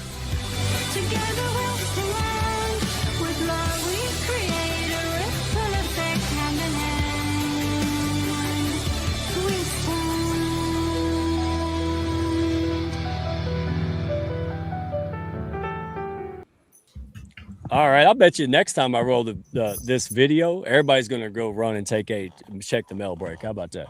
All right, I've done this before. All right, so they're already here. Look at that, like magic. All right, so Colleen Stubbs, so good to see you, my friend. How are you? I am well. How are you? I'm hanging in there. I'm doing good. You're Look who I'm relieved. surrounded with. I mean, geez Louise, right? And by the way, real quick, you're one of the 4 country people who are as country as me and the Hounds. Folks think that everybody looks like this. Y'all know better now. But when you going to name one of them baby goats after me? I'm getting upset about it. As soon as we have a rowdy boy, we're going to name him the Redneck Connector. There you Y'all go. figure that out. I told her, I said, she gave birth to the cow. I said, well, she's like, it's a female. It wasn't that birth. You delivered the cow. It's been a long day. I told you, I said, and I said, she said, but it's a female. I said, well, make me the godfather. Come on now. So anyway, you're fun, my friend. And then Tiffany Alexander, who either gets the credit or blame for introducing me to Chris Jarvis. So we'll see how that goes. So how are you today, my amazing friend? Oh, stunning. Only gratitude over here. Oh my goodness. You are just something else. Both of you ladies are impressive. So Colleen, go ahead and kick us off. You have a background, brick and mortar, 30 plus years, right? And then you made your debut not too long ago online, and you're taking a pivot. Tell us what you did real quick, what you're doing, and why. That's the most important part. Absolutely. Yeah. So I built brick and mortar businesses for 35 plus years. And I built 8 brick and mortar businesses from concept to profit. Loved them. But my first 6, I would get burned out and overwhelmed. And I would end up, getting them to a point where they made a really good profit and then selling them for a profit and taking a break. Business 7 and 8, I learned something new. I learned to automate and delegate, to actually get the hell out of my own way, right? And to only do the things that absolutely needed my touch on them. And that is a huge deal in a business. So business 7 and 8, I ran at the same time. I loved them. They were great businesses. I sold them to take care of my mom. And she had a medical condition and was homebound with a diagnosis of needing 24/7 care for 10 to 15 years. Unfortunately, she passed away about 5 months after I sold my businesses. So I found myself in a position like, what do I want to do? What do I want to do brick and mortar? And I didn't want to do brick and mortar again. I tell you why, because my family. I wanted to be here with my kids, my grandkids. I wanted to literally be able to have them stop by anytime. If you could see my office, you would see I have a little like a TV tray set up over there with color crayons and a puzzle, because my granddaughter's been here for 3 days and she loves to come in here and play while I'm working. She works over there. But just being able to be home and have my family around whenever I want them. And so what I decided to do was to come online and teach other women and other midlife entrepreneurs how to build businesses they're madly passionate about and how to get the heck out of their own way, right? And so I teach automation and delegation. I take Go High Level and I strip it completely down, customize it, brand it, and only put in what my clients need. I simplify it so that they can actually just check in the morning, see if they have any emails or messages they need to respond to, check their calendar and get to those appointments so that they can confidently show up and be the voice and face of their business and just shine in the parts that they love. Okay, so if you don't go grab a chicken and bring it on the live stream like you do every other one, I'm gonna be mad at you. You know that, right? I Look was at Chris. super He's like, proud "Please." that I was super proud that Kevin had his dog. I was like, look, and it's not a sheep, but it's white. No, we're the hounds. We expect animals, Chris. What we don't expect is herders to grab the cow that just, like, hey, everybody. Like, that's awesome. That's people go, wow, Mike, you met your match. Daggum straight. So appreciate you, because you have a Monday morning coffee chat, a networking group, and I can align with other heart-centered groups of people more than so. I met you. We're going to see Nicole Borghi. I met all these people. Birds of a feather flock together, and so I couldn't send enough hounds to you, and they didn't want to leave. So, you're giving more value than just what you're doing. You're trying to meet people where they're at. You give them opportunity. You make introductions. That's how you get ahead in this game, at least in this arena. You do. And you just know the guy, and you're real. Like, you're not trying to be somebody from good marketing. You actually market the way you live life, man. And by the way, I just love people. And I find most of the hounds really just love people. I haven't met anybody in here that doesn't truly love people. Like, I could sit and if I was bored, I could people watch at Walmart. I just love people. I love to just to get to know them and to know what makes them tick, what they really love. And then to be able to help them to do that, especially in midlife where, you know what, we're kind of looking around going, damn, we got 35 years left, right? We better rock it because hey, this is it, right? I ain't got none to waste. No, ma'am. No, no, I want impact. And by the way, it's Tiffany Alexander. She is also, like the walking New Testament. We're going to bring Russ up. That's the counterpart. I'm serious. The way you move, the way you treat people, the things you do, your heart is insane. Like, we were talking backstage. I don't want to make you blush, but she said, Mike, I can't believe people are responding and this is happening and that's happening. And I'm like, I can. I said, you're like me on like a million lumens. Are you serious? Like, nobody's seen anything. So open, honest, and direct. There's no malice in you. You can't even fake being angry and mean to people. Like, and that's what people are hungry for, Tiffany, right? They just want to be treated well. They want somebody to take. You're not going to try to sell bald folks haircuts, and you take it a step further because you do a lot for people because you just want to. And so anyway, you're in business. Let me pull it up before I just start singing your praise and make it weirder. But it's well earned. You have done a lot for me, and I reciprocate, not because you expect it, because that's who I am. And we just keep this game of ping pong going. So tell folks what you're all about, who you are, and then what you're doing, because what you're doing is absolutely amazing. And real quick, when you brought this to me, it was like bringing a monkey a computer, Chris. I said, why in the world would they bring this kind of technology to this guy? Like, it's just, I'm not stupid, but it's not my space, right? So you tell them, but I can't tell them. But tell us who you are, because I appreciate you. Oh man, I was born on a Thursday night. No, we don't have that much time, right? Like a childbirth. Yeah.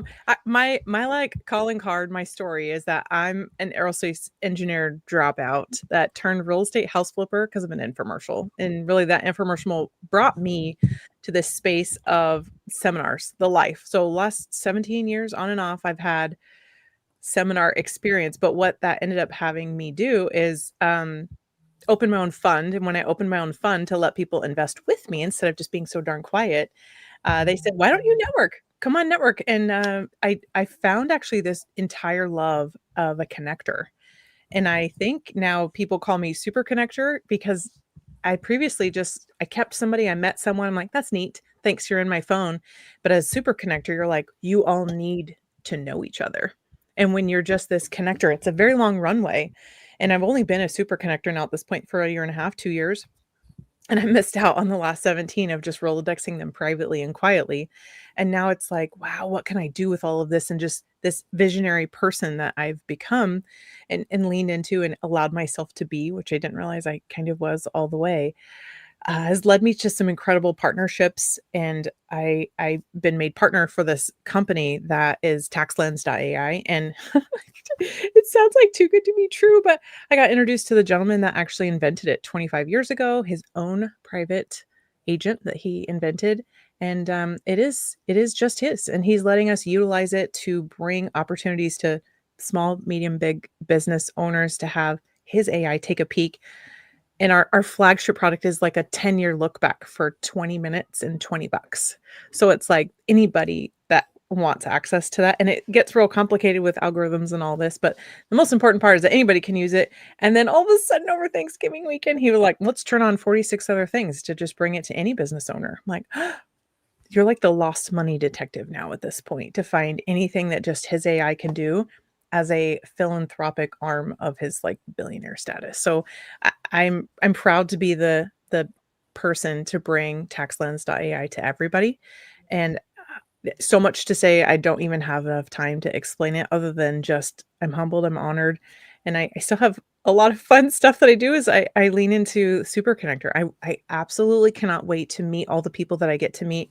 It feels really like unwrapping a Christmas present with every person. And even if the next 1,000 people, the only thing that my job was to encourage or inspire, or teach them something new. And all I did was just give all the connections out. I just know the people that I make a difference for, what Zig Ziglar, right? You like, you give enough people what they want. I just know anything that I want is possible too. And that's just the runway I'm on right now, is like, give it all away as much as I possibly can. And all that I could give away is all the connections I have currently.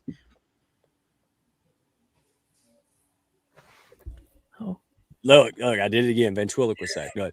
So always on mute, Chris. Like, Shore 400. And I'm still talking like I ain't done this before. Yeah, it's coming back, Tiffany. It already is. Yeah. And you're giving, it's amazing. So I can't go on and on about you. You also help folks who are losing their homes and their mortgages. Yeah. I'm in the financial industry. I'm going to be quiet. But I already know that you're trustworthy. That's all I'm going to say. Thank God, because you are. You can make $1, but you're putting their best interest first. And that's not always common. And that's what, when I met you, saw what you were doing, I said, oh, okay, that's my person, because I can give you 50 more that's not doing it that way. And I just love your heart. So thank you for being you. Colleen, all right, unless you're going to name the GOAT. Any last words? No? Oh, look, you're on mute too. I told you I was contagious. Dr. J, you got an antidote or something back there, man? I'm rubbing off on everybody. This is going to turn into rednecks everywhere. It's going to be awful. We don't only need me. Colleen? I don't have any last words. I love what Tiffany's doing. I love the connection and the warm fuzzies inside the Hounds. I'm a part of many networking groups, and this is by far my favorite. I just really love the authentic relationships, I appreciate y'all. And by the way, you already know this lady ain't going to say nothing. I didn't pay her to say. I appreciate you because we get more brick and mortars. It's like when she showed up, like Field of Dreams, then other brick and mortars start showing up and people that are hybrid models. And I'm like, yeah, that's awesome. So like Darren Crosby. So anyway, appreciate you all. And I don't know what's going on with her backstage. She's having some issues. So Beverly Neal Clinton, before I let you folks roll, and we'll bring on the second, I got to get it going because I got funny stuff. Everybody's like, where's the funny stuff? It's coming. I had to warm them up. But Beverly Neal Clinton. So here's the fun part. Y'all, Dr. J, y'all talk to me like I know what y'all doing. I just know how to help you. I don't know like all the stuff you went to school 100 years for. So Beverly started talking to me and I said, I like this lady. I want to work with this lady, but I don't know what she's talking about. I don't know if it's legit or anything. So I sent her to Dr. Eugene Manley, right? Big guy in STEM and cancer. You're going to see him come up. And I said, hey, well, Eugene will tell me. Eugene don't parse words. Well, guess what happened? Eugene disappeared about a month, and I was like, where's Eugene? Oh, he's working with me. Oh, that's all I had to hear, y'all. I'm like, listen, if Eugene's working with you, I know it's good. That was it. Took off. And so a lot of folks, they just don't know this exists. So she's out there just making it happen. They have a lot more solutions. They help rural clinics, and, they're not getting paid what they're worth, and they can't make, all this stuff's going on. But this right here, everybody we shown was like, oh, that's awesome. all medical people were like, yeah, that's cool. So I want to make sure you folks out there understand, if people out there in wound care, anything else, go meet Beverly. She's got so many businesses and folks that she works with in collaborations to go out there and help people, caregivers, folks with open wounds. This is an absolute godsend for them. And so thank you, Beverly. Sorry you couldn't make it. I know tech issues happen all the time, but we love you, appreciate you. And again, if Dr. Eugene gave a thumbs up, that's all I needed to hear. I said, we'll show the world now. So thank you for all you do for people. And, you know, it's a good look when you can go out there and share this kind of thing and these kind of people behind it. And then folks want to lean into you. It's amazing, right? So appreciate you all. All right, April, we're going to take these folks off, bring on the next round, and we're going to get moving. We only got 2 more chapters. Don't miss it, folks. We're going to get into the media, which is the funny and the fun part for me. So, oh, Beverly, did you pop in? I'm trying. Oh, you're here. I just gave you a dissertation. So tell the folks hello. Oh, wonderful. Then I can just back up then. I don't even need to say anything. You're good. No, well, do me one thing. I told him about the wound care. I told him about Eugene, telling me it was safe. And now, what's the main thing? I know you guys have so just name drop them out and then we'll roll. So when people ask me, what do I do? I work with doctors and I help them recover hidden and lost revenue so that they can actually enjoy predictable and stable income in their practice. And I do this using a proprietary analytics that reveals exactly where they've lost their revenue. And we show them how to get it back within 60 days or less. Now, here's an ugly truth that I know most providers are leaking tens of thousands, some of them even hundreds of thousands of dollars a year. And they have no idea that it's the denials or the incorrect codes or undercoding or conservative coding write-offs. You know, there's a list of things.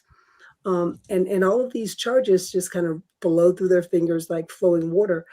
So that silent loss actually keeps their income volatile and forces them to work harder for less. And it slowly erodes the future of their practice as well as their staff.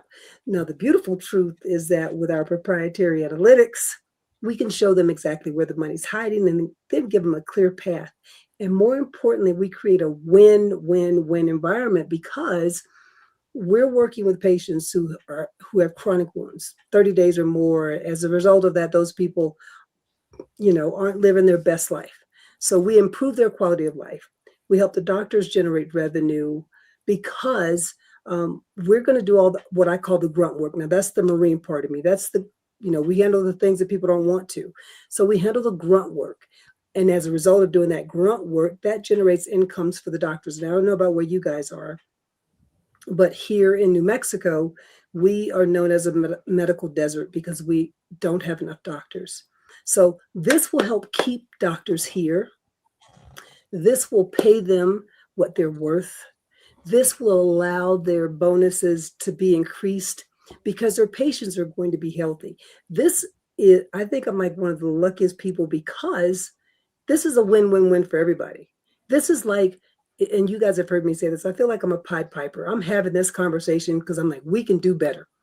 What does that look like? It looks like me talking to you, understanding that, did you realize you left there's a set of cardiologists that we're working with now. Now, we haven't brought them on board yet, but they're cardiologists. And there's 350 of them in this practice, and they left $9 million on the table. Now that was them. And then there's a hospital that's in a very rural area, and God knows we need all of our rural hospitals. Their medical malpractice last year was only $300,000. This year is going up to 1.3 million. That hospital only generates 1.6 million. So this is a way to help them, help the community. And then it's just a win-win-win. It's just, Mike, you've heard me say this before. I'm like, if you don't get it, you got to help me because I just don't understand. I just wanted you to go long enough to know how passionate you are, why you do what you do. Very similar to all of us and Dr. J and everybody. You really care. And even when you're uncomfortable, you do uncomfortable stuff because, I don't know, we won't get into it, but yeah, I'm glad you coming in strong because you should, because people need that. And so folks out there watching, these are champions. These are people behind the scenes fighting against this and that and all this stuff. They're doing something about it. And it's a thankless job. You don't see them. You don't know it. It's an honor to make sure that I show people like this and go, look, there's people fighting on your behalf. They're doing it, right? No, don't, just because the news tells you everything sucks doesn't mean it's true, right, Kevin? Like, there's a lot of good people doing a lot of good stuff. And that's why I'm honored for people to share, to come out here and to say, look, we're not alone. Join the positive bandwagon. Hell, there's enough negative bandwagon out there. Shit, let's go on Kindness Worldwide. Let's go out there and unite under that banner, right? Because we have a lot of differences on paper, Beverly, but I'll tell you what, very few people match you and I's heart. That's what matters most to me. So all the rest. But I'm going to say that, yeah, because I've had friends say, I saw you on that show with that guy, the redneck. I'm like, look, let me tell you, we already had that conversation. We're good. Yeah, we're good. And that's what I mean. So people haven't seen common denominator, right? But we're about business and impact and heart, legacy and kindness. We're not about ideology. I mean, we can have our own opinions, but here, boy, none of that matters because we want to make things happen. And I appreciate Kevin. Yes. Mike, if I may, when I think of a culture of kindness, I think of the Hounds community, really. I mean, it's very special. And in this journey, I try to surround myself with people who have three qualities: heart, passion, and purpose. Heart's the foundation of it all. Passion and purpose. When you combine all three, magic happens. And, I think anyone who's in the audience this evening, you can see it, you can feel it. It's real, it's authentic, it's genuine. Everyone here, everyone I've met to a T, heart, passion, and purpose, real, genuine people, culture of kindness. And I'm glad to be part of this community. Mike, it's not a coincidence that you're an ambassador of kindness worldwide from the great state of Kentucky. Really, I just can't say highly enough. So you were just touching on that. I thought it was important to just interject briefly. And really, it's very really special and unique, the culture in this community. Appreciate you. I appreciate you saying that because, and by the way, I cram way too much. Like, this is the tip of the iceberg of what the Hounds does. And I'm trying not to keep y'all going till midnight. I appreciate you. But seriously, thank you for saying that. And again, we're not bragging and sitting there tooting our own horns. What we're doing is saying, hey, there's a lot of birds. There's a lot of strays out there. Welcome home. That breaks my heart. See people out there thinking they're not good enough and all that stuff. Come on, look who this is. Encouragement. And it's not just to make you feel good, because that would be cruel. Hey, feel good about yourself and have no way to realize it. Yeah, don't be this guy. Plug in, right? That's the calling card. So thank you all so much. Appreciate you. And while you ladies are leaving, and we're going to, Dr. Jay, are you heading out too? Uh-oh, did I mute him? Dr. J, you're muted, buddy. Oh, you good? All right. So real quick, I don't know what happened. We get, back and forth seats. Wanted to give a shout out to Greg Moore. Man, this guy's heart-centered. He is the expert in the field for franchises. He's got masterminds coming up. We're going to be educating people. They ain't nothing for sale. A lot of people going out there buying the wrong stuff, and then they have litigation cost $100,000. So go talk to Greg for free before you try to figure out how to start a business, if you should start a franchise, bootstrap it, whatnot. This is our guy. This guy's honest, and I love him. And then the last but not least, he's in UK, so he probably fell asleep because I didn't get him up here quick enough. Curtis Rivers, Hollywood stuntman turned soul guide. He had the dream job, dream career, record holder, all the Hollywood movies. You've seen him in something. And he quits because, hey, I want to be happy and I want to help other people that are in that limbo, right? They're not living to their full potential. They're just misaligned. This guy is the real deal, and he has helped me tremendously. So thank you, Curtis, for being here. Sorry you couldn't make it, brother, but hey, people know you. All right, I'm going to shout you from the rooftops. And other than that, real quick, we're going to roll the intro. I'm going to make it snappy. And then we got Nick already snuck in. Hey, Nick, how are you, big dog? Yeah, I found the back door in here, huh? Oh my goodness, this is the first time we meet, so I can't even fake excitement here, y'all. Like, this is Nick. This is with Podfest, the CEO of Podfest. Is that right? Yes, sir. Yes, sir. Managing partner and CEO. Well, you're in good company, my friend. So let me run this intro video, and then we will get this party started. How's it sound? That's good. Let's do it. Do it. Hey guys, it's Michael Carter. I'm with Kindness Week. We're at the Capitol Theater in York. We're going to be doing some interviews for the premiere for Such a Time as This. I'm super excited. Let's get into it.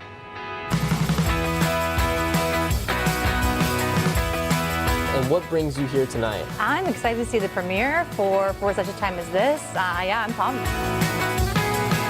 Yeah, I can't wait to see Kevin's passion, everything he's been working on for all these years. So exciting.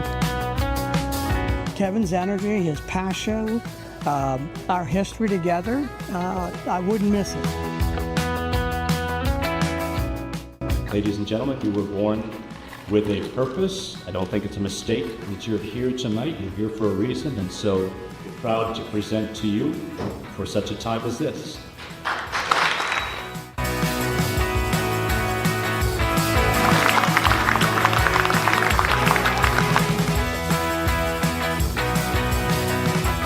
Who am I here with tonight?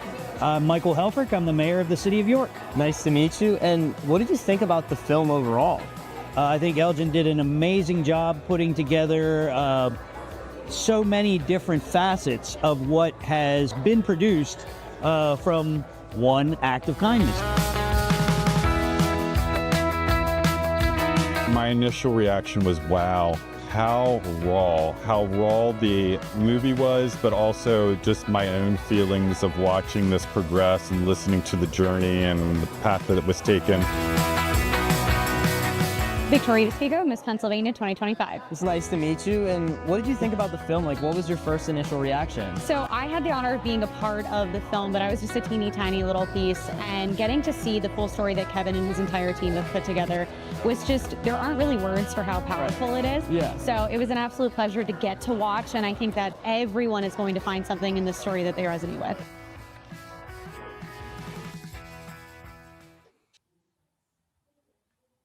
You know what? The whole lineup just started shaking back there. I had everybody coming in groups, and then, so I tell you what, we're just going to throw folks out who are here, because this is part of the part where authors and media. All right. So I have something funny for y'all, because I know everybody's like, well, I got to have the redneck funny here. So I tell you what, you want to see it? Everybody want to see it? So let me go through it real quick. If I can find the paper, all my stuff. Hey, I was doing fine. I'm good. I get a gold star. Ain't that right, Jennifer? All right, let's see. Where's it at? There it is. All right. So we had a phenomenal. If folks don't know this, the media network, that is my baby. Of all of it, the ecosystem, the partnerships, all these crossovers we have with people, the media network. Why? How many times have you all went on a show to talk about your steakhouse and ain't nothing but a bunch of vegans watching? And so we sat back about a couple of years ago, Nick and Bruce, and we said, hey, wouldn't it be nice if we built something that actually people wanted to see and would show up and engage? And, and we didn't know what we were doing. I still don't know if I do. And then we did it. And they like the Field of Dreams, build it and they will come. And then we just kept doing it and doing it again. And I just made stuff up. I wasn't a pro, right? And then all of a sudden people just started doing it. So we started bringing this network together. And, about 2 years into it, people noticed. And the right people noticed. Sometimes Nick and Bruce and Jennifer, it was the people who went, nah, I don't know about that. 2 years later, like, okay, let me look at that. And so anytime somebody says, oh, your book sucks or blah, blah, blah, man, keep doing it anyway. Use it as fuel. Seriously. Because they may not even be mean. They're just being honest. They're like, come back and see me. Well, I'm back, right? And then we're bringing people up with us. And that's what I love about Podfest. That's what I love about Bruce. And boy, don't even get me started about I Am Magazine and Jennifer. So welcome to the show, y'all. Real quick, we had this. All right, that was one of the hallmarks. So we brought in international audience. This thing blew up on a Friday morning, blew me away. Dr. Jeff, had to give him a shout out. This guy's absolutely amazing. He's the one person in this space that I would actually listen to because let's face it, Bitcoin and stuff, I don't like the marketing. Let's put it that way. All right, it's just a bunch of stuff. All right, this guy educated. And then on the media network, we started doing private training. So we took Cookies and Milk, 2 high-level B2B experts working from, small to large cap companies, and we had a shebang. All right. People went nuts. And then a really big introduction came out of this, to say the least. All right. And then that's why Nick is here, because I'm like a 6-year-old right now, man. I can't believe that's my face up here. Like, y'all about to see me unravel. I'm a professional toddler, Bruce. You know that. And so Kevin knows for sure. And Dr. J's finding out. And Eugene, don't even say it. But yeah, this is phenomenal. So now guess what? I think Bruce, if he can get it, and Jennifer, they're making plans to join me, as well as D. Scott Smith and Russ Hedge, the one and only, at Podfest. And I think we just keep piling them in. So Here's some. Everybody saw the good videos, but y'all want to see something silly? Just because I like silly, I can't go a whole show with serious and no silly. Y'all want to see it? Let's see if find it real quick, and then we'll get the input from these amazing folks. So here's the one where they almost outfoxed me on my own show. Everybody looked too daggum good with Jeffrey, and this wasn't planned. This was like last minute. Ready? How good everybody looks today, folks. Look at I can't be. I'm sorry, I can't do it. All right. So you don't come to my show looking like $1 million. All right, hey, I got you. All right. And Jeff taught me how to tie this, folks, before I forgot. I'm going to fly Jeff out. In the green room. There you go. Look at that. Did y'all see that? That's immortal. All right, that'll go viral. Somebody make me a short video. Am I ready? Yeah. So that was it. Did y'all see how I tied that? That's because I wore a suit for 40 years because I didn't know like how to let myself out. Thanks to the Hounds. Thank you. And then real quick, this is real too. Like I just got so excited because I didn't expect her to say this. Freaking tastic. That's what I like to hear. See, what y'all don't know is that when I go backstage, I haven't got to like be myself for a while, like the full blown Muppet baby self, like Animal. And so when I get around friends and colleagues, I just lose it. They just can't handle it. And now I was going to say, you couldn't even hold your water together. It looked like tea. Yeah, I just threw it everywhere. I need like a bib like a baby, right? So we're going to have fun today. We're going to get things done. And folks, this is a prelude to the upcoming training. I had to give a shout out to, so we have a lot of fun. I like short videos and silly. How are y'all doing? I know it's late. Everybody's probably tired. Appreciate you being here. So if you want to go around, Jennifer, I Am Women's Magazine. The men's launch is just around the corner. Coming out in January. We have a launch party December 20th. Tell us all about it. And real quick, Supermom, who I haven't even talked to in a year, lucky lady, right? So Supermom decided to introduce me to these ladies, and you're talking about PB&J in the same jar. Holy cow, right? We basically, the way I say it is we hijacked the magazine, and you're like, please do. Like, it was amazing. I love what you guys were about, who your readers were, your substance. And then you had an opportunity to put a lot of amazing folks in there. Boy, I didn't hesitate. And y'all took them up. And so we're not stopping. So take it away, my friend. Thank you. Thank you. Well, let's start. I'm going to tell you a little bit about I Am Magazine. I am Jennifer. I'm the editor of I Am Magazine. I'm originally from Colombia, South America, for those who are wondering. And my sister lives in Belgium. Initially, she was a speaker. She was talking a little bit. She had a bad accident, and she was talking about her recovery. And it hit 2020 when we all know what happened then. We were all a little lost, wondering what direction are we taking? Here we are going into pandemic, and her world slowed down. So she's praying about how is she going to reach people? How is she going to be able to communicate the knowledge, the empowering, the message that she had? And I was comfortably retired. I'm not young. I have my grandkids. I'm enjoying finally, after many, many years of work, I'm sewing, I'm doing my crafts. This is the life that I had planned for myself. And one day she calls me early in the morning and she's like, I've got it. I have it. We're going to do this. We're going to do that. We're going to put this magazine together. I already dreamed about it. I know the colors. It's going to be a free magazine for people to read. And we're going to have empowering stories. And I'm like, you're crazy, woman. I've just retired. Just get off my life. This is too comfortable. No, I am your older sister and you got to do this. So you're going to do it. And I thought, you know what? I'm just going to run with the flow. I'm going to let her get her kicks. Treat this as a hobby and, move on. In 2 weeks, we put the first magazine for I Am, and it was fantastic. Lachelle, actually, Supermom, was part of our putting together this. She sent us a lot of people for the magazine, and we launched January 2020 with our first issue. And from then on, it started growing, and picking up this digital magazine started growing worldwide. Between her being in Europe and I am being here in the Americas, we started just growing so fast. By the middle of the year, we brought in the Spanish magazine. Being Hispanic, we have a large community of friends. They are English speaking, but they wanted to share the magazine with friends and family that didn't speak English. So we brought aboard the Spanish magazine. It had different contributors, but the same message of empowerment, of transformation, of inspiration. About a year ago, Yadira, my sister, or Jade, we call her Jade because it's so much easier than Because I can't pronouncing say her that. full No. name. Yeah. Yes. Her son, and I know Chandra talked a little bit about this.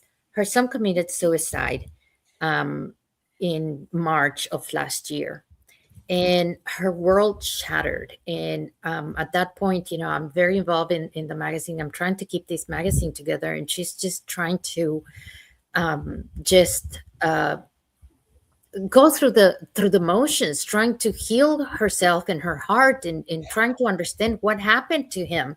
And she's telling me there's something, we have to do something. I don't understand why he wouldn't talk to us, why he wouldn't tell us how much in pain he was, how these things that are inside a man and that they don't share. And we're like, men, it is a society put these expectations of man, not to cry, not to share, to be strong, to hold themselves together when everything feels like it's falling apart. And so we're talking about how do we expand our reach to do this. And let me tell you a little bit parenthesis here. By this time, 49% of our readers of I Am magazine are male. And we're starting to talk to them a little bit, trying to find out why are they reading a female magazine. And they said, well, there's not a location that we can find the same type of information, the same type of articles that you guys offer. During this time that we are trying to figure out how to heal Yadira and how to come up with something that will not only open the door for healing on her side, but also a place for men to find that connection. Kevin Vaughn from Men's Let's Talk Network had set up an appointment to talk with us, and he said, I'm your next director for the men's division. And we were like, what do you mean? And he's like, well, you have this fantastic magazine, a great platform for women, but you need to expand it for the men's division. And we were like, okay. We looked at each other in the Zoom, and we're like texting each other on WhatsApp, because we're in different, what do you think? Should we take him seriously? Let's connect. And we started talking about it, and all of a sudden, the men's division was born. And all we had to do is tell a couple people, one of them, Lachelle. And Lachelle connected us with Mike. And Mike connected us with Kevin. And Kevin Mike connected us with David Medinsky and Greg Moore and Curtis Rivers and Christopher Salem. All of a sudden, we had our group of contributors for the men's magazine. And here we are, so excited because we have a group of incredible contributors that are going to have incredible articles every single month in this platform that we were searching. And I always say, and I always tell my sister, I always tell her, you have to open your hands always, because the universe will give you what you need when you need it. And if you have your hands closed and your eyes closed and your ears closed, you miss it. See, I would have rolled my eyes at that 4 years ago, but that's why I wasn't winning 4 years ago. Yeah, good job. Be open, be open. And Supermom, telephone, telegraph, tell Supermom. That's how that goes. That's pre-internet days. We had Supermoms to go out there and blast it. Yeah. So that was old school social media. But thank you if so you want much. somebody to find out, you just tell her. And it's all over the place. And we have such a fantastic group of contributors now. But And we have a launch party. So the launch Yes. party is I-am-magazine. Just go to Hounds. I'll put it all up in there. Go to Hounds of Business. This Saturday, December 20th. It's already in the Hounds. So if you're in the network, go ahead to our Mighty Networks page. Check this out. RSVP. There's going to be giveaways. all kind of fun. So it's informal. So if you got to do stuff, that's fine. Just be on the Zoom. But don't miss out. Don't miss a chance to get free stuff, rub elbows, be inspired. This is the real deal. And I am super appreciative of you ladies because you have hundreds of thousands of readers in and out of this thing. So entrepreneurs, business owners, that's it. And we're talking about the men's. We're not going to spoil it, but we're talking about, different things like purpose and drop. So you're getting real stories from real men. All right. Not the potpourri version. You're getting the real, the good, bad, and the ugly, right, Nick? That's what it.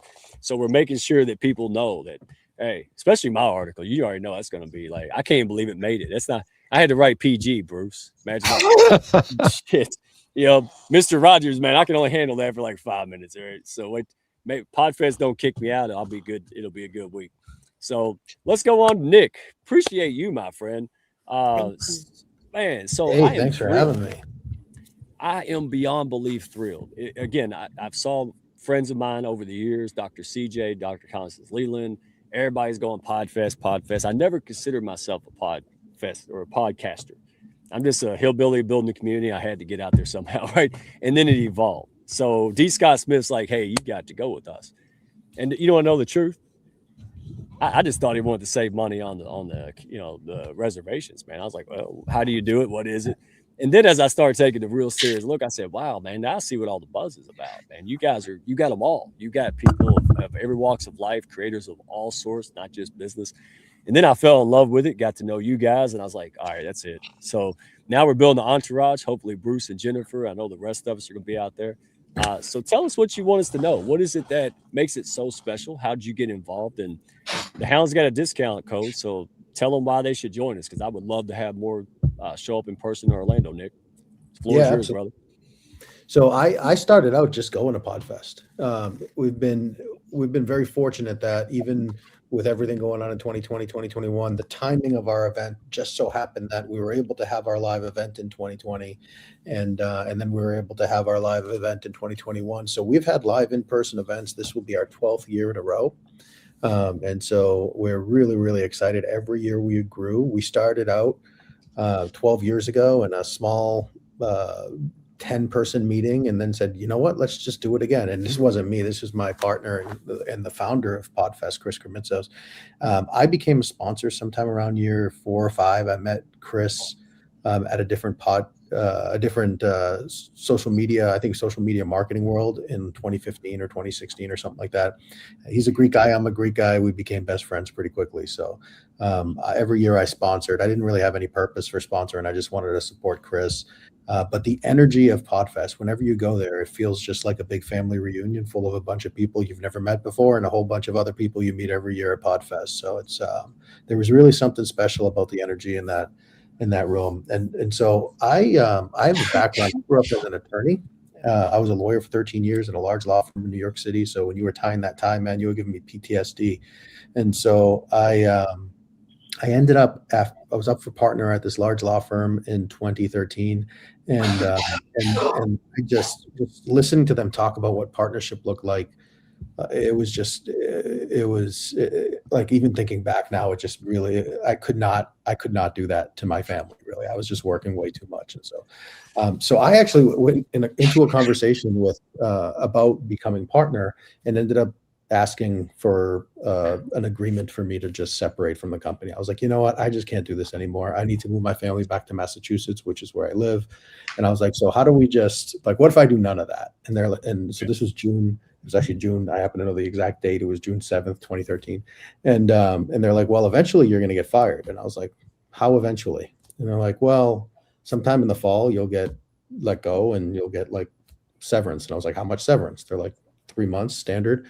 And I was really good friends with them. I really successful in the firm. I was on all the committees. I was corner office overlooking Central Park, like all the fancy stuff that you would think would mean you were successful. I had. And so I was like, it's June, and they're telling me I'm going to get paid till the end of the year. And I'm like, okay, why don't we just agree now? You pay me until next March, and then I'm going to move my family home because I need extra time to move my family to Massachusetts. We got to find it. And they're like, listen, this isn't a negotiation. And so I was like, yeah, here we are. And so anyhow, they agreed to pay me through February of the following year. And I called up the only person I knew in Massachusetts. I said, listen, I need you to hire me as a lawyer. And they're like, we can't. And so I just said, listen, I don't care what you pay me. And so they took this huge pay cut, worked there until I figured out what I wanted to do with my life, ended up becoming a ghostwriter. And I still write 10 books a year for people. Oh, wow. Executives. Yeah. I own a publishing company as well. I bought a traditional book publisher in 2022. And then I opened a couple of bookstores to help authors fulfill orders in a way that complies with all the requirements to hit bestseller lists, even if they sell it on their websites. And Chris Krimitsos saw me and saw what I did in the book world and said, hey, can you do the same thing with PodFest? He's like, I just need some help. I've taken it as far as I can. So I ended up getting involved. I said, listen, I know nothing about running events. This is in 2023. So, but why don't I just help you for free? Don't pay me. Just let me see what it's like working together and see if I like it. It was super successful. So we ended up just hammering out a deal essentially on the back of a napkin. And we've been working together for a few years now. And just really, really pumped. Like everyone is there just trying to support each other. And I tell people that PodFest, our promise to you is that all the people, information, and resources you need to become successful as a thought leader will be within those four walls of PodFest, and we'll help you navigate that. And let me advocate, because it's getting around 9, so I've got one more group, so I'm going to be acting all quick and fast. But yes, y'all did a brand new virtual networking to test it out. Oh, yeah. Brother, kudos, man. I'm so jazzed, I can't even believe it. Just because of the couple of events I went on Zoom, I was like, my goodness, man. I made one funny comment, got four amazing people connect with me. I'm like, that's it? Like, you know how many performative things I had to do back in the day? So being in the right rooms, y'all, come out there. You're going to have a fun, but you're going to get stuff done. Come with a plan, go out there and meet people, get to know folks ahead of time. And, man, I can't even wait to see the return on investment on this. And I'll tell people, if you see me in the hallway, stop me. Like, I'm there running around, but like I'm just walking fast because I don't want to be standing still. But if you see me, I want to see you. I want to meet you. I want to shake your hands and hear about what you're building. Yeah, I'm honored. That's going to go on my refrigerator, just like I'm in kindergarten, man, with a gold star. So yes, sir. We got almost 600 applications this year, so it's going to be a good one.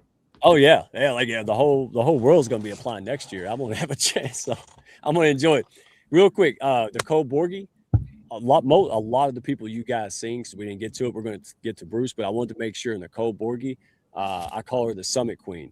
She is doing a lot of things. She's put on summits. We promoted those through the Hounds. She is phenomenal. So if you're looking for a virtual event and stage, I lost count, like 10 people in the last 2 months. Including Colleen, came from running with her. So if you're looking to do a virtual event, join one, get out there, rub elbows, anything but pitch slap and get in the right stage, right? So if you got steak, she's got steak eaters. Enough said. Go see Nicole Borgie and follow her content, y'all. And then this guy couldn't make it. He's a good man. His family got sick, so he stayed there with them instead of coming up here and chatting my head off. Hey, Nick, Bruce, check this out. I'm going to call him out. He just started his channel. This guy was corporate 4 months ago. Yeah, and he's already come in and just made a massive impact. He's done in 4 months what I couldn't do in 3 years. So, yeah, I fell in love with the guy. He's like, and I'm like, listen, if I'm the coach, you want your quarterback better than you, right? Right, Jay? Right, Kevin? Yeah.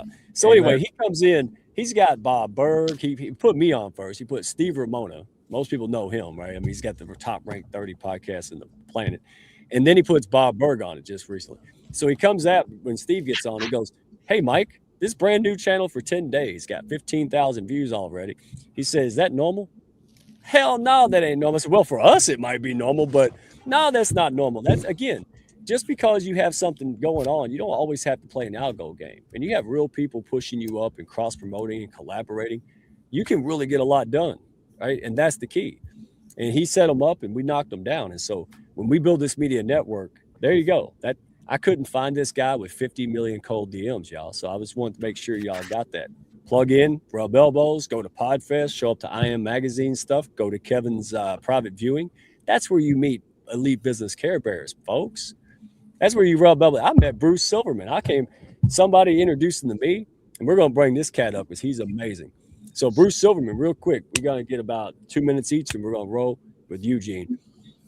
I met you. I said, I'm sorry I'm late. Everybody just saw Shonda. I told you about the event. You kept asking questions. I said, that's kind of weird. I don't know you, right?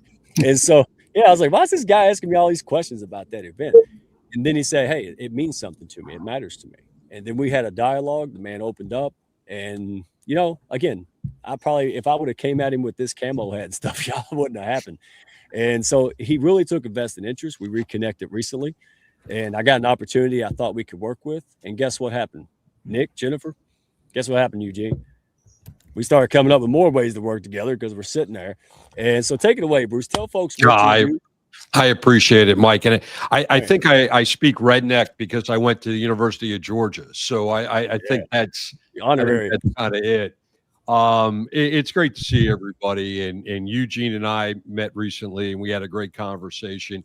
I've been a broadcaster for 37 years. I've done everything in the business: radio, television, streaming, talk show host, play-by-play, anchor, reporter, podcaster. And I started Purple Buffalo 4 years ago on a vision that I had 9 years ago when I was hosting a talk show. But the technology didn't exist to do what we're doing right now 9 years ago. So 4 years ago, when the technology did align, I started this company to host and produce a podcast for a high-risk insurance agency with principals in Southern California, Louisiana, and Arizona. And I haven't turned back since. What we do at Purple Buffalo is we help businesses and entrepreneurs create content and or podcasts that make a difference in their business. We create content libraries, which can be used in the sales cycle. That's a tremendous tool. And then we can also produce podcasts for businesses, for entrepreneurs, to be thought leaderships, to be thought leaders, to drive their business, to drive their awareness, to increase the awareness on their brand or their personal brand. And, I just love helping people tell their story in an authentic and powerful way, because we all know the power of taking time to create and craft your own message in this day and age is the great equalizer.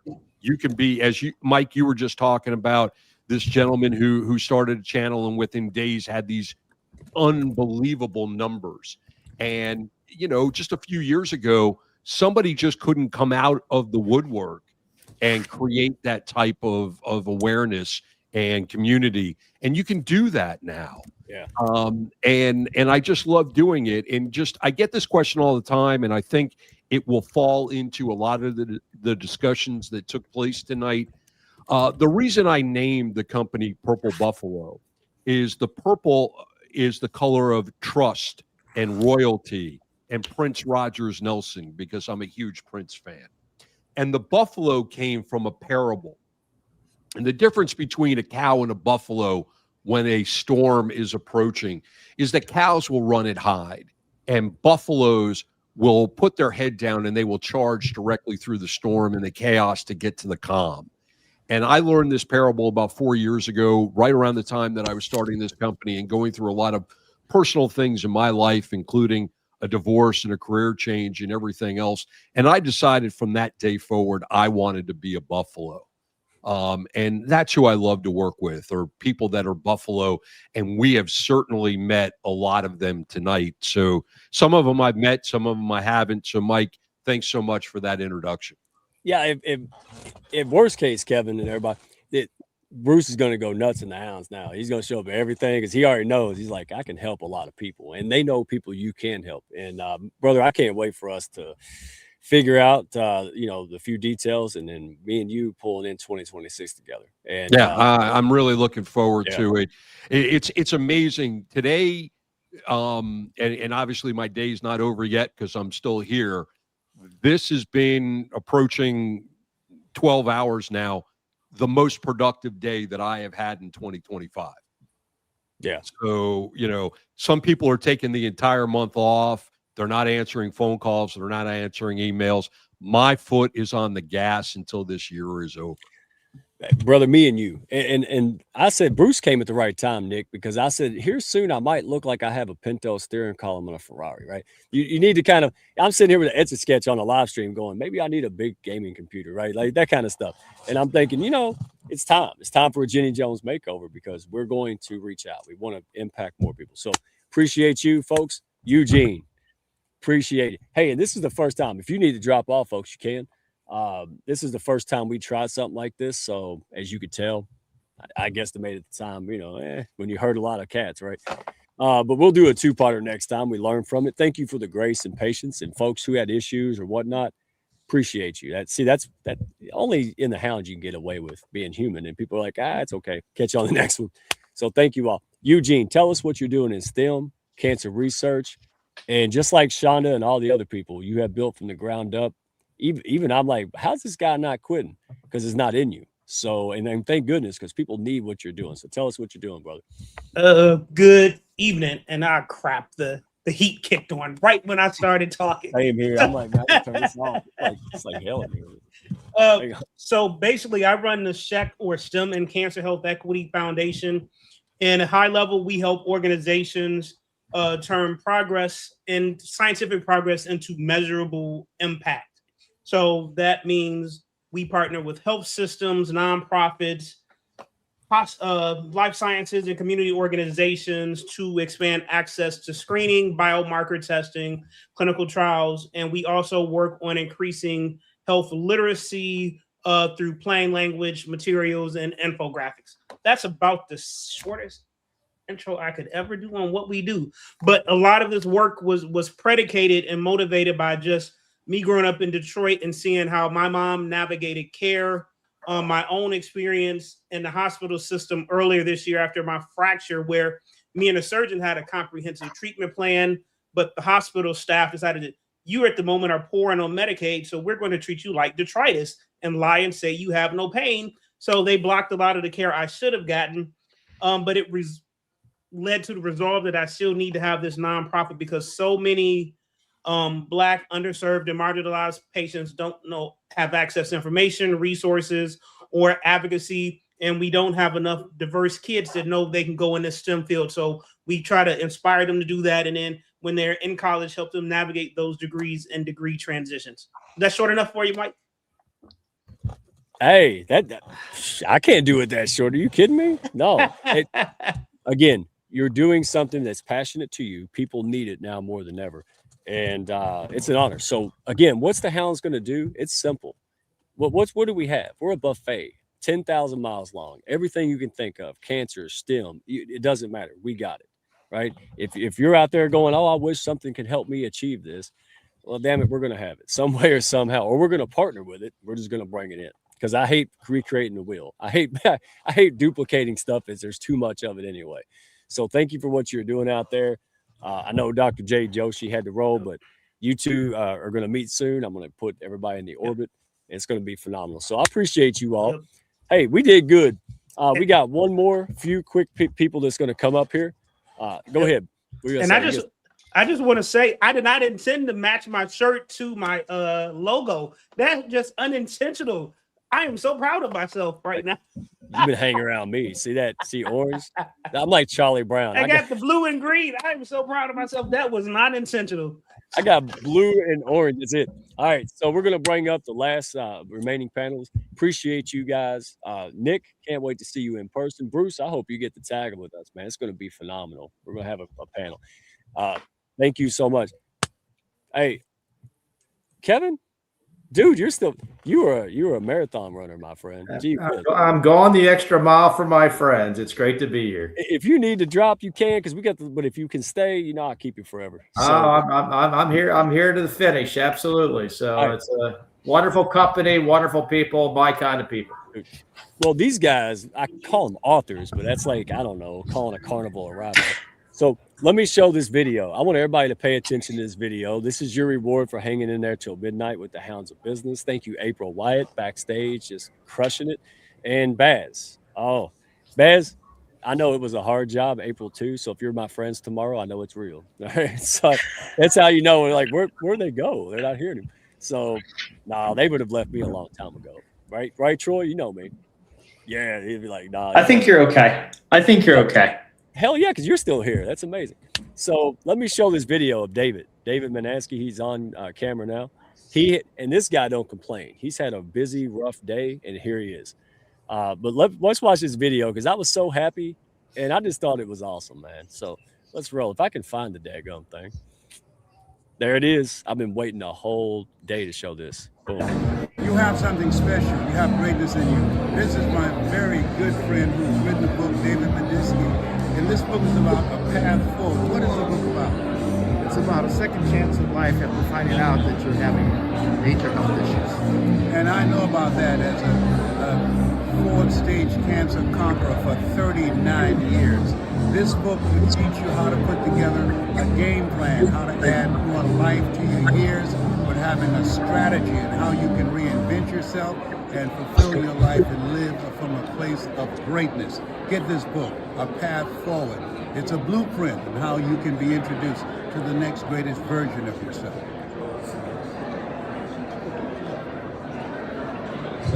2 minutes, let's go. 2 minutes, 2 minutes. I love it. I love it, love it, love it. It's like, hey, put the book up before we leave. I love it. Oh, man. So where'd he go? Did I kick him out? Yeah, you did. There. I'll take the blame. Hey, I try not to fight the buttons. All right. So explain that to us. We'll start with you, obviously, right? So that's Les Brown, correct? That is Les Brown. I met him this weekend at a Bill Walsh event in Las Vegas, and he was there for 3 days, and I was fortunate to give him a copy of the book. And I saw him in the afternoon, and he'd just done his presentation. I asked for a picture. He goes, okay. And then he says, hey, wait a minute, I want to do a video with you. So that was the video we did on the spot. That's crazy. So, dude, you honestly, I know you're the health guy. You do wellness. You did the one program that I can actually fail and follow again. It's amazing.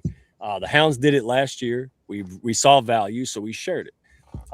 But then you come out with another book. See, I'm still behind. I got this one, right? So I got your main jam book. You've got this book coming out, and the title of it. Did Curtis like help inspire the title? Is that what happened? Yeah, Curtis Rivers. Yeah. This is what I mean. I mean, people just say stuff. We're like, there you go, and now it's a title. Like, Yeah, so Curtis had written a book, and he had a title similar to A Path Forward. I don't remember the exact title. It was very similar, and his publisher made him change it. And I was looking for a title for my book, and I thought, ooh, that's a good title. So that's what I used, and I give Curtis credit for inspiring the title. Oh yeah, great guy, and you have a community. So make sure, shameless plug, because I want to make a short of this. I want people to know this and write it on their eyelids. Your community is about to go up, and it's still a goofy price, but it's $10, I think, right now, or is it changed? No, it's $10 per month until December 31st, and January 1st at midnight, it goes up to $47 a month. It's a $97 a month value, and the members are getting great results. You know that, Mike, from seeing some of the people in there. Yeah. You get individual coaching. You get a newsletter. It's on the school community platform, and I do a lot of posts there. When people ask a question, I'll research it, and then I'll provide the answer, so that if I don't know something, I won't just BS it. I always research before I give an answer. Well, real quick, tell them what happened. Your doctor said what, and then you decided to take your lawyer brain, research it, and then you climb what? Tell us that. Just give them that, because I know. Look at Baz going, dude. He's expired. I am not. We're at 9/18. My brain went. So yeah, July 16th,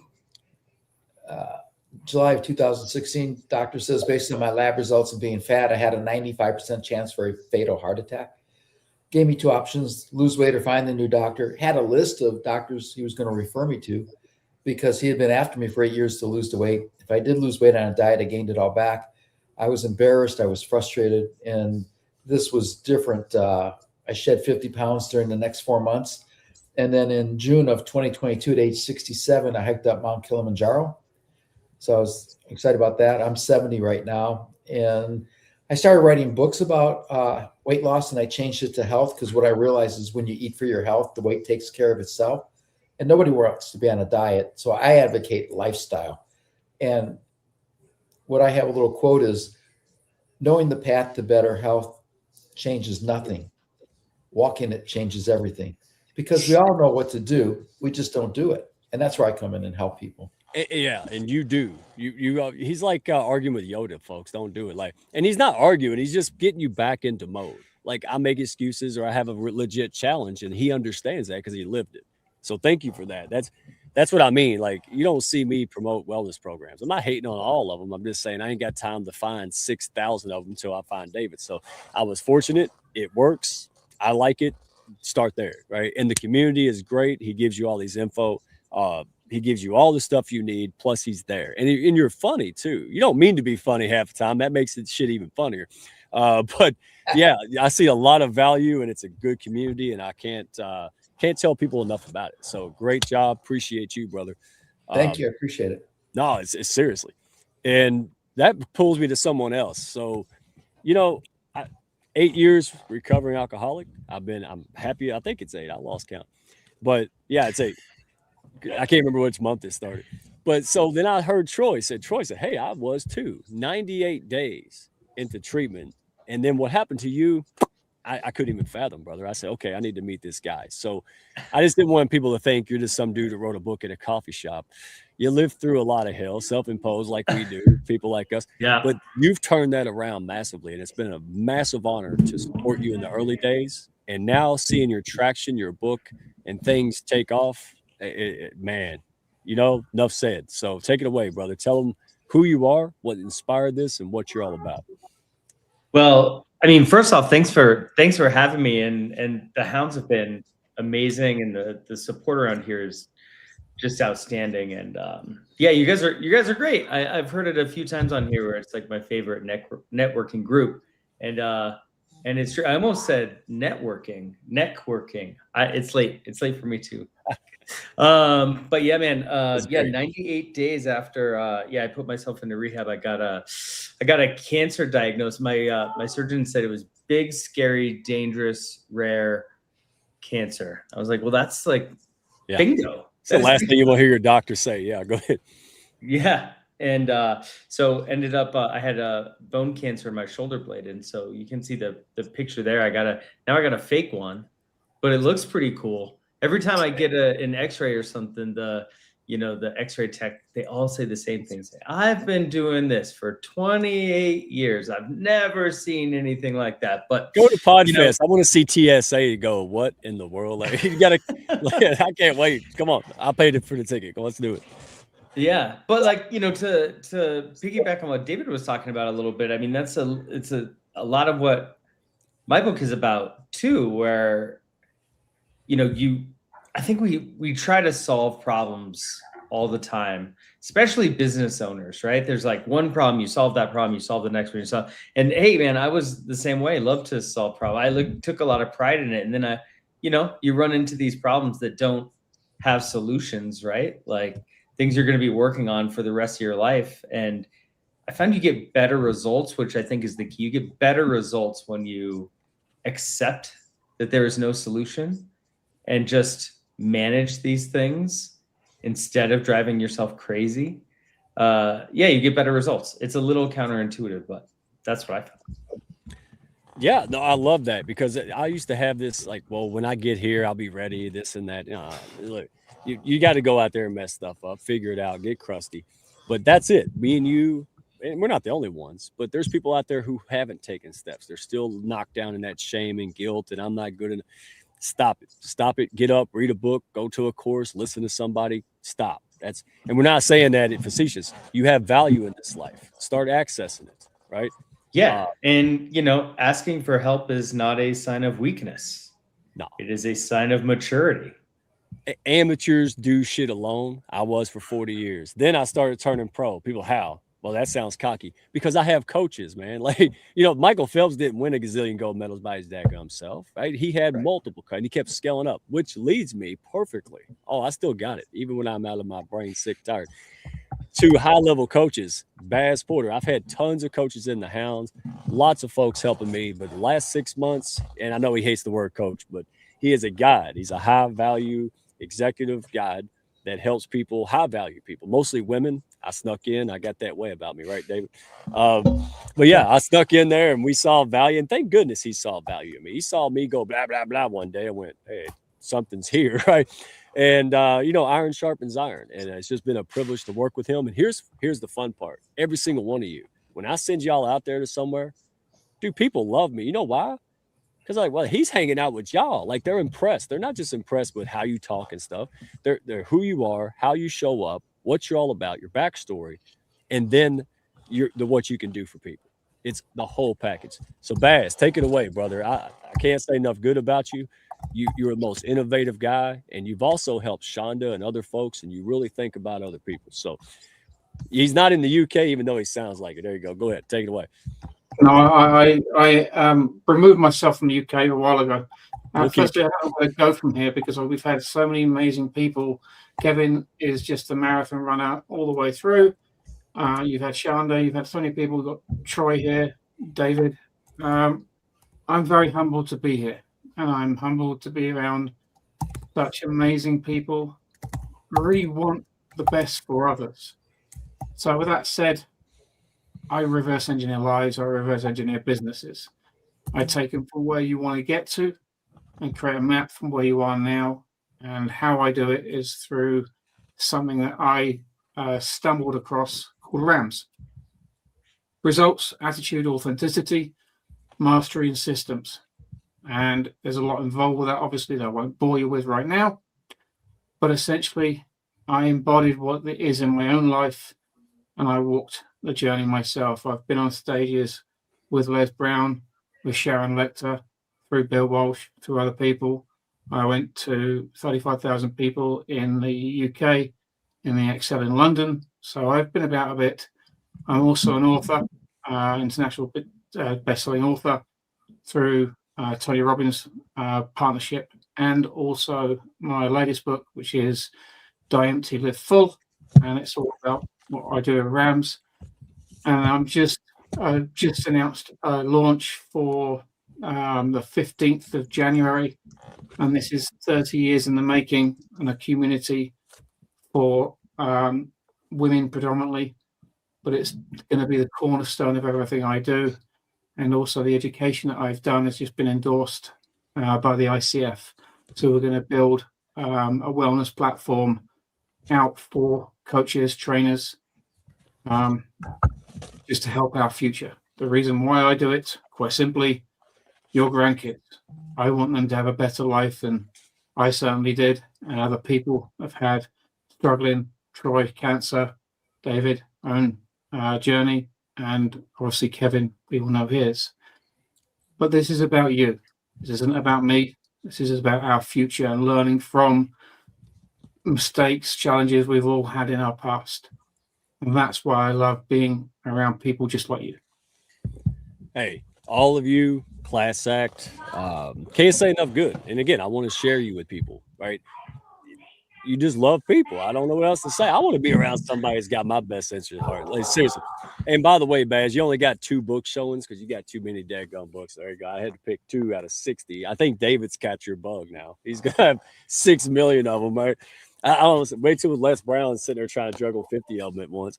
All right. And then, all right, honorable mentions, because listen, folks, we're not perfect and I'm not a good timekeeper, but we did a great job. Baz, thank you for running backstage, man. You all took your time for this. This is holiday. Everyone who showed up, comments, live stream. This is what I mean. Who does that? The Hounds of Business does that. And listen, I'm just a guy out there. Now, I'm not minimizing myself, but I'm just a guy. Like this can't happen without people believing in this and making this special. I'm the guy who put all the water in the glass. Out the water. Like, does that make sense? So, business networking. This is D. Scott Smith. All right. Great man. He inspired me to go to Podfest, all right, and lots of other things. He's doing a good. He's really doing a lot with me and Baz, right? So he saw a lot in me in March. I couldn't even see half of what he saw in me in March, and then I met Baz. I mean, you see how this kind of thing momentum picks up. And listen, I don't care where you're at. You just heard these people tell you real testimony about their life. You're not a special case of whatever you think you are. You could do this. I hate when I used to hate when people said that, but yeah, look who you're talking to. We had 2.5 hours of you. Hopefully you relate to somebody, right? And I want you to get up and start doing it. All right. Oh, Russ, his second book, Life Happens, stage 4, right? He's told everybody it's gone. This man, he's going to Podfest. And by the way, where do you think we're going to stay at Podfest, y'all? I forgot to tell Nick that. Where y'all think we're going to stay? KOA. Disney World.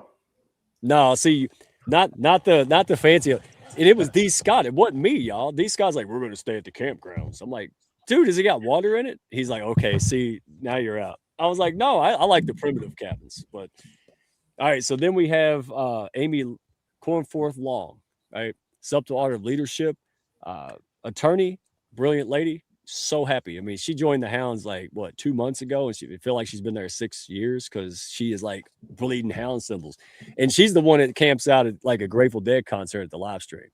So, and now she noticed every time I see her an hour early, I'm like, look at her book, and so I'm just gonna keep doing it. I don't give a shit. All right, so because I love you guys, seriously appreciate all you do. Kevin, you got anything you want to pump in there and say or? No, it's just been an honor and a privilege to be here. Just such a blessing and to be part of such a wonderful community, and have met so many wonderful people who've become very dear friends. And so it's been a really great evening. And my compliments to everyone that was here tonight and just thank you for the wonderful work you're all doing. You're changing the world in your own ways, and we're all going to change the world together. So a lot of good things to come for sure. Oh man, I am honored and blessed. I'm living a dream. That's not some stuff I say. That's the truth. Anybody who knew me, where I came from, and how I spent my life, this is absolutely amazing. And thank you. I don't know what else to say, folks. So I'm gonna let y'all go to bed. That's my way to thank you.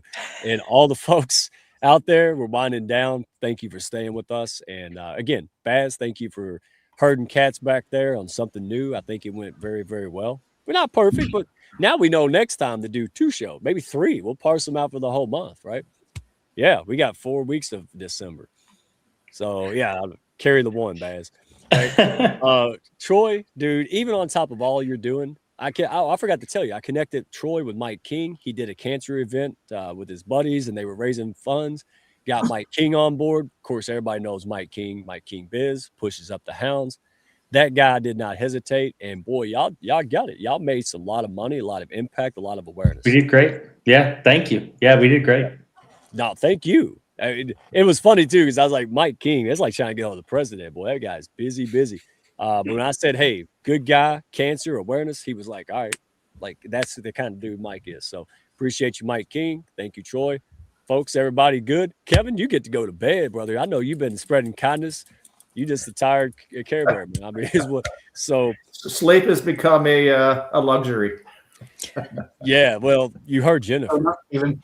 Yeah, you heard Jennifer, and you're just the type of guy. Once you go and say, "Oh, the kindness thing is moving without me," you know God's going to get you up again. So don't get too comfortable. All right. Yeah. I left my comfort zone on April 7th, 2023, knowing it would never return. So I'm figuring out to go. Getting comfortable being uncomfortable. One last question before we leave, Kevin. Where's your wallet? I'm keeping it close by this time. I'm put on a big chain, big old dog chain. All right, so we want you to stay here. All right, folks, have a good time. Me and April, we're going to close this out. Appreciate you all being here. And 2026, if you haven't figured it out, boom, come be a part of it, folks. We got room for you. Appreciate y'all. All right, thank you. Good night. Woo. Well, Ms. April, you're on Central Time, but still, wow, this has been amazing. Did you see all the comments come in? I know that we didn't get all of them for some reason. StreamYard didn't like to catch them all. It was like 500 of them, wasn't it? I just want to shout out to a big cheerleader that we have here, and that is Eco Sam's Samantha. She is so excited. I had a chat with her today, and she's very curious about the Kindness Worldwide Ambassador Program. I think she'd be an amazing asset for that. So thank you, Sam. Thank you for being a big cheerleader for us this evening, and you showing up as supporting the Hounds. That's what we do for each other. Sam is all about conservation efforts and protecting the nature, and she's courageous. I met her years ago, and then, like whack-a-mole, we push it down. Oh, we'll get to it later. That passion, that thing. And finally, boom, I can't stop it. So she's like, who's crazy enough to help encourage me? The redneck. We reconnected. She pushed me up. I pushed her up. She just got she just put her website up, and she just had the first person purchase one of her amazing photos. That's amazing. So congratulations, Sam. Appreciate you. And more to come, my friend. You're just getting started. So I'm proud of you, because it takes a lot of courage to do this, folks. It takes a lot of courage to do anything worthwhile. And people say, where'd you get the confidence? I didn't have no confidence. I had courage to look like a jackass and put on a hat and dare to be myself. It wasn't fun at first, but you know what? Keep going. Keep going. Oh, you're still having fun. What are you talking about, Mike? You make it I fun. said it wasn't fun at first. I got beat okay. up. No, when I first came out there and said, I'm going to go out there and be somebody, I got beat up. No, I don't like negativity, but I did. I went on a live stream and somebody just beat me up. And then I had a mentor who said, nah, forget that. I'll help you. I'll coach you. I'll pick. And that's why I do this. People say, why do you do this? Because finally someone did it for me. Somebody like Tanya Eberhardt did it for me, right? Then it was April. Then it was CJ. And people kept doing it. I said, wouldn't it be a great world if we just kind of kept that going, right? Instead of showing up and giving people crap because what they're not good at, how about we try to inflate them a little bit? How about we help them meet it if they're ready? I don't just give it out freely, willy-nilly. But if somebody has a heart desire and they're trying really hard, why don't we push them up instead of tear them down? So that's it. And look who we're surrounded with. So April, any parting words, my friend? You earned them, not just tonight, just the whole 2 years, but any parting words you want to leave with folks or anything you want to share? Well, I think Royce said it best. You know, it's been a marathon of kindness this evening, and I love that. It's really also we need to be kind to ourselves first, because everything starts within us. So I remember somebody said to me once, you know, if it's unkind, it's your mind. You know, we judge ourselves, put a lot of pressure on ourselves, then that's going to deflect to other people. So check yourself first. You know, be kind to yourself. That's all that's needed. Yeah, even when it's not easy and you don't want to be. Like today, it was a rough day for me, but you know what? It's just a day. We move on, we pick up, and we move forward. That's what it is. And when you have the right people in your corner, it's possible. So, folks, I'm not going to drag it out for another hour. But seriously, thank you so much. And I hope you saw what we saw and what our intention was to do this today. Our intention, again, wasn't to brag or just celebrate and stuff. What we wanted to do was have folks witness what happens when real leaders build with trust, integrity, and heart. And that you can. There's so many people out there that can and should. And that's why we come together under the Hounds banner, Hounds of Business community, to take all that running water and put it in a dadgum container so we could do something with it. So anyway, not going to keep you going, but listen, if something hits home for you, if something, any of this last 2.5 hours hit home for you in any way, it maybe a story sparked something, right? Maybe it was Troy, who knows? If it made you say, yeah, dadgummit, I need that. Don't let it fade. Yeah. Don't let it fade. I've done that for 40 years in the past. Don't take that class. Yeah. DM me direct. Yes, definitely. And he will respond. I'm behind. So, okay, I'll get there. I'm catching up this week and this month, folks. But DM me on LinkedIn, Mike Asherbrenner or Redneck1 on LinkedIn. I'll put it in Hounds of Business. So when we repost this and on the live, I'll stick it in the YouTube for Hounds of Business. And again, last thing, if you're sitting there thinking, you know, I want to build like this. I want to grow like this. I want a community like this. I want partners like this. Then come to the call. I'm not selling it. I just want to share it. If it's good for you, take a step. If it's not, tell Sally. She might be crazy enough to join this too, right? That's what this is, right? So come see it up close, get to meet people. And we're not here to fix broken entrepreneurs. We're here to elevate the ones already on the way to building. That's it. Not Dr. Phil, all right? But if you're trying, we're going to meet you where you're at. And that's how we built this. So anyway, thank you for being a part of this. 2026 starts now, not January 1st. Good night. Love all of you. Thank you again, April Wyatt. You are a blessing. Be well. Bye, y'all. Thank y'all for stopping by. Be sure to follow, share, and like, and send me a message if you had fun today. Y'all come back now.